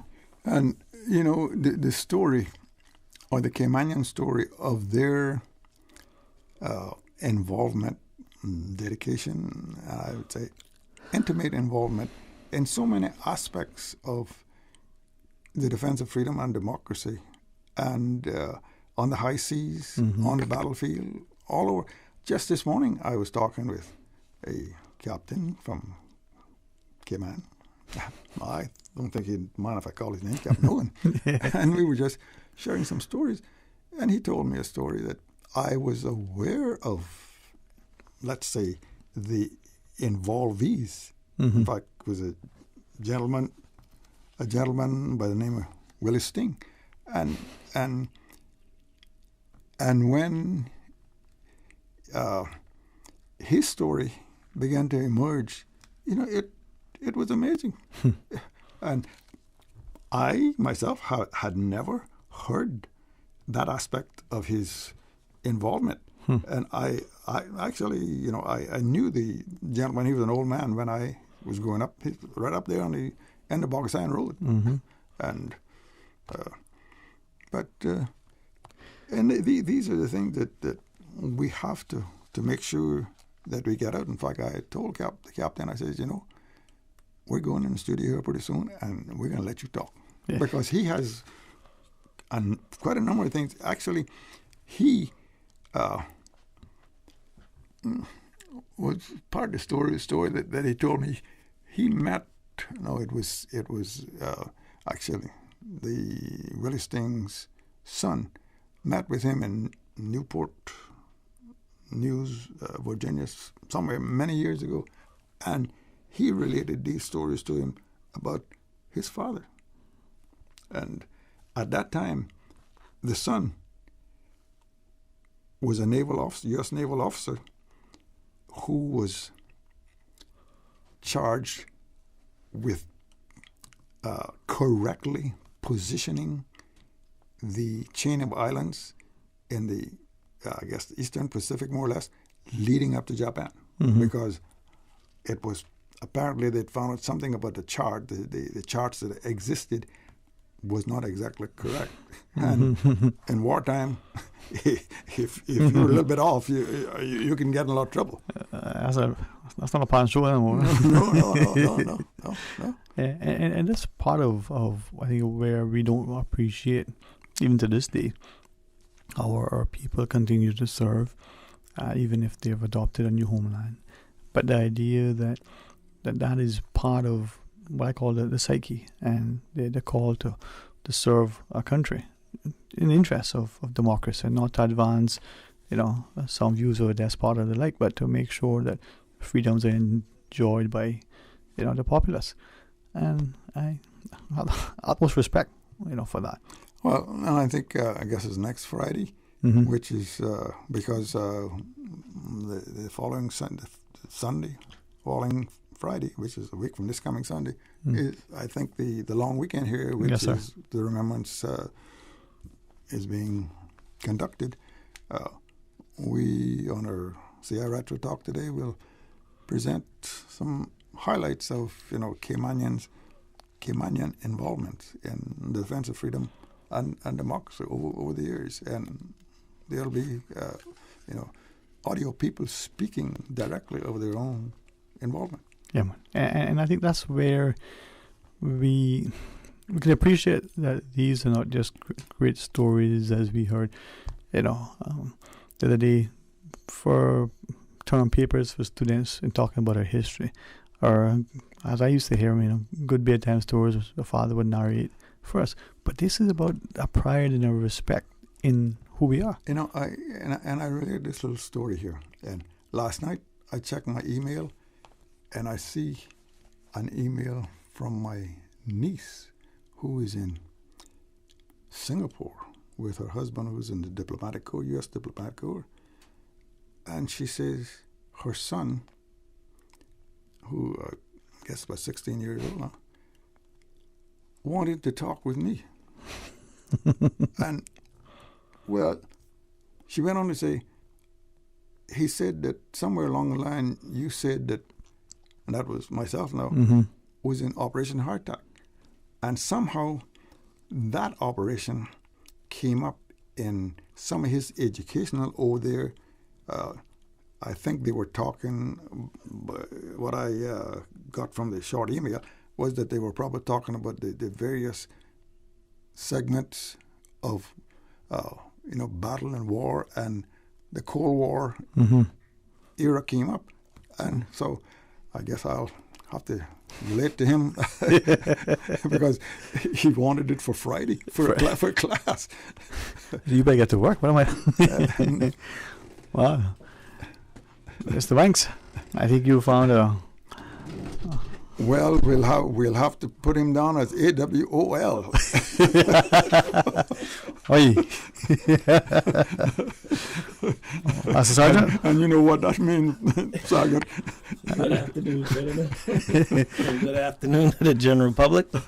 Just because you have one of those very important jobs in the country that speaks to our safety and the like, I think when you're called to be here, sir, I don't know.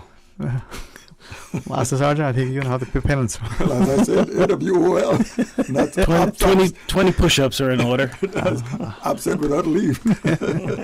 A good afternoon, team. I thank you for coming over, and all sincerity, we appreciate you and the team over at the Airports Authority, but sometimes it's just challenging the work and having to balance.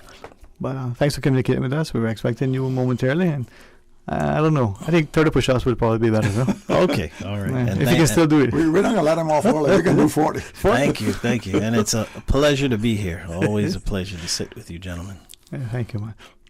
As I was reflecting, since Friday in particular, you get at times to be in a pensive mood, and when we celebrate Remembrance Day, it's not somber. It is sobering, but it's not necessarily somber. But we understand that there was a great service and sacrifice, and for any of us to move about our society and not even be cognizant of it, but take for granted, that I can sit and challenge an duly elected government, or I can question something. It's not something to take lightly. And the beauty of having those freedoms, when you think that there are many places not far afield where they're not enjoyed at all, and if they are, they're not equally. But I have them here, man, so I'm glad for it. Master Sergeant, from that perspective, this is more than just us wearing a poppy, or is it? No, it's remembering all those people, men and women, those brave souls that gave us that freedom. They made the ultimate sacrifice and gave up their life so that we could have a better life and we could enjoy the things you're just talking about. I think, you know what, I'll be, because of the interest of time, so I'll make a comment that, donning the uniform isn't of itself just, to be attractive and handsome, or being commanded by someone who has no clue as to, what happens when you're in a foxhole, as it were. But anyway. If I could just jump in here. Yes, sir. It does have its attractiveness. Especially the Marine uniform. I'm not saying nothing. You guys are just I've seen one day he'll tell you a story, I think. But then there are those who don the uniform, and there are those who have to be in the shadows, as it were, to make sure that the things transpire. And I think that's where sometimes we're oblivious to, the true cost and the nature of, as you did on Friday, Mr. Locke said, the unsung. We don't always see that. And I think it's a changing world where I would love to see one where there's greater attempts at peace, as opposed to, some other positioning of power and the like. But maybe I am a bit idealistic today. I don't know. For you, Master Sergeant, wearing that uniform, going through training, today now continuing to champion that we never want to get where we sort of, across divided lines and waiting for the first one to blink. We want to be able to have that level of diplomacy and cooperation. Are we closer to that, or are we on the brink of maybe calamity?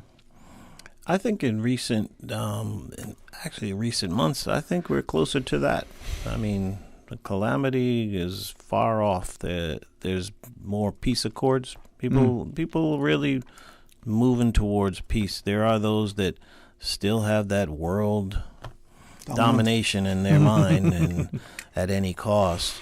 But for the most part, the free world leaders really don't want to get involved in another drawn-out conflict. If they have to guarantee freedom, they will.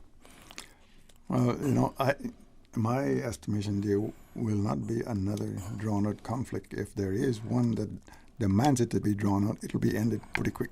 Yeah. But think of it, right? I mean, we talk about mutually assured destruction, and if you just got mad, it is mad. It's madness that one thing could lead to almost complete decimation, right? But we can get to a point, as you shared, where because we who here and never had to do anything there can look without going too far. We don't even turn the pages of the history books. We can talk to our neighbor who more than likely was or knows someone who has participated. I think, as Sergeant Andrew mentioned, in recent years, many of the leaders have more or less took a different posture, a less warlike posture, in that, they think diplomacy, and I guess probably there's been an increased efficiency in the diplomacy approach, that has got us to where we're at. But, I think strength is the key word here. Nobody's going to attack you if they think that they can't subdue you. Strength and intestinal fortitude to make a decision, draw a line, and say, don't step over this line because I'm prepared to defend this line. Yes. But also there have been a few little missteps in that very recently, but I think it has been reinforced that, that line is still there, and if you step over it, then, We sit here today enjoying virtual freedom to do, like you said, whatever we want to say, whatever we want to do. And yet, somewhere in the world, in many different places in the world, there are people, like you alluded to, that are in uniform. They're on what we consider the front line, and they stand ready to fight off the wolf if that need be. But they're on ships, they're in planes, they're on foot, they're in camps, they're poised and ready to keep the free world free.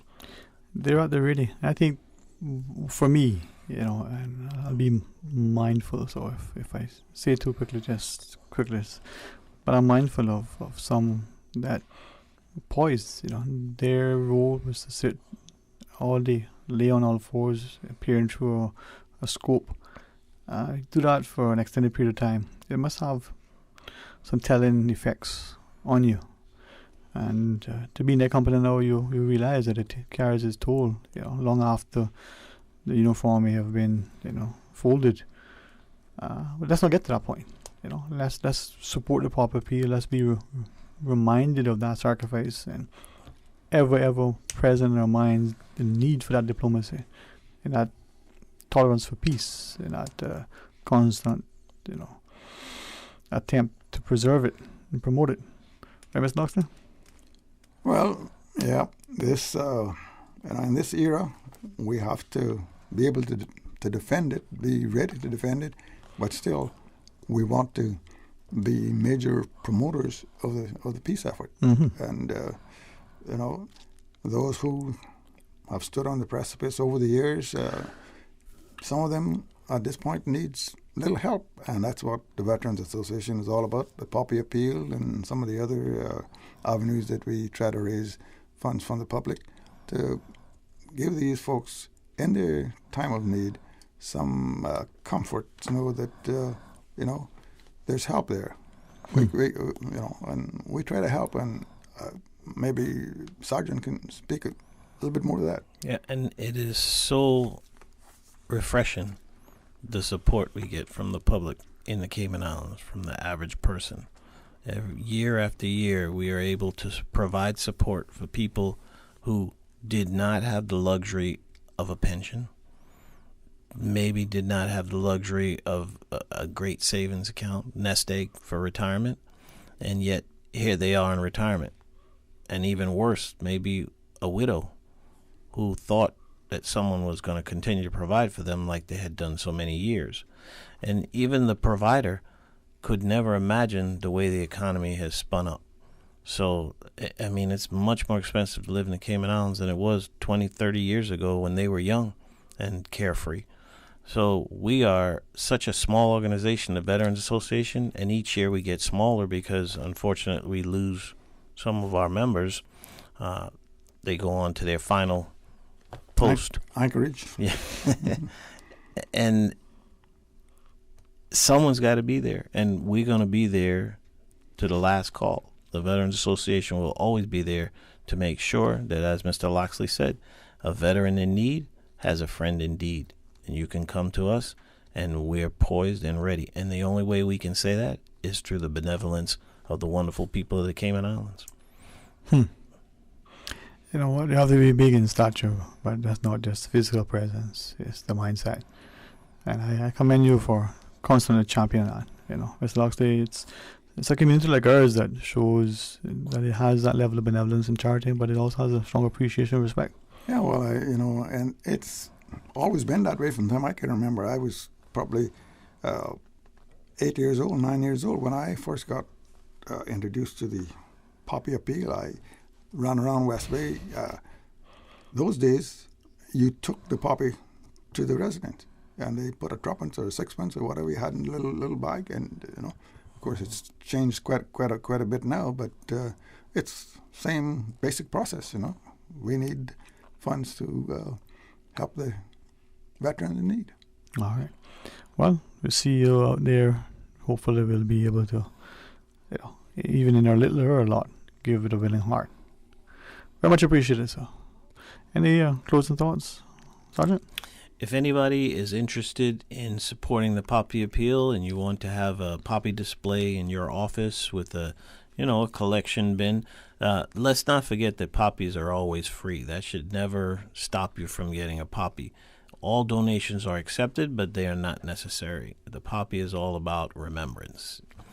If you want more information on how you can get a poppy set up at your office or wherever at your school, you can go to www.CaymanIslandsVeterans.org, our website, and there you have the ability to contact us. Or you can simply call 926-5189, my lovely wife, and she'll be glad to take your information, or myself at 916-5317.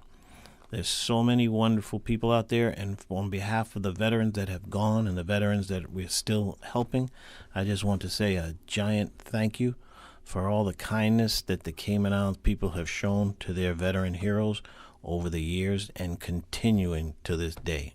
Thank you from all the veterans. Mr. Banks? Well, I think the sergeant said it all. Don't get him away from those push-ups. All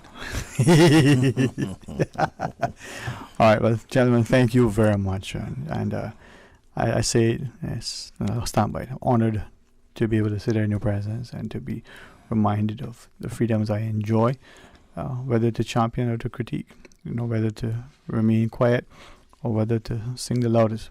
But I have that because, there's been a great sacrifice. So some gave all, you say?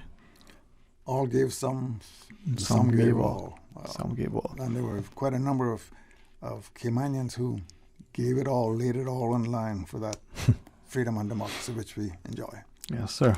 Yes, sir. All right, well, to our listeners, we want you to join Mr. Ort in the morning for the record. I've been sanctioned for, a little shore leave, Mr. Loxley. So base leave? Yes, sir. 3-day pass. I'm off tomorrow and Thursday, back on Friday. So, God's willing, I'll be able to be a civilian for a couple of minutes. See you all on Friday. Enjoy yourselves. Until then, be blessed. Talk Today is brought to you by Fidelity Bank. For all your banking needs, visit fidelitygroup.com. Fidelity, we're good for you.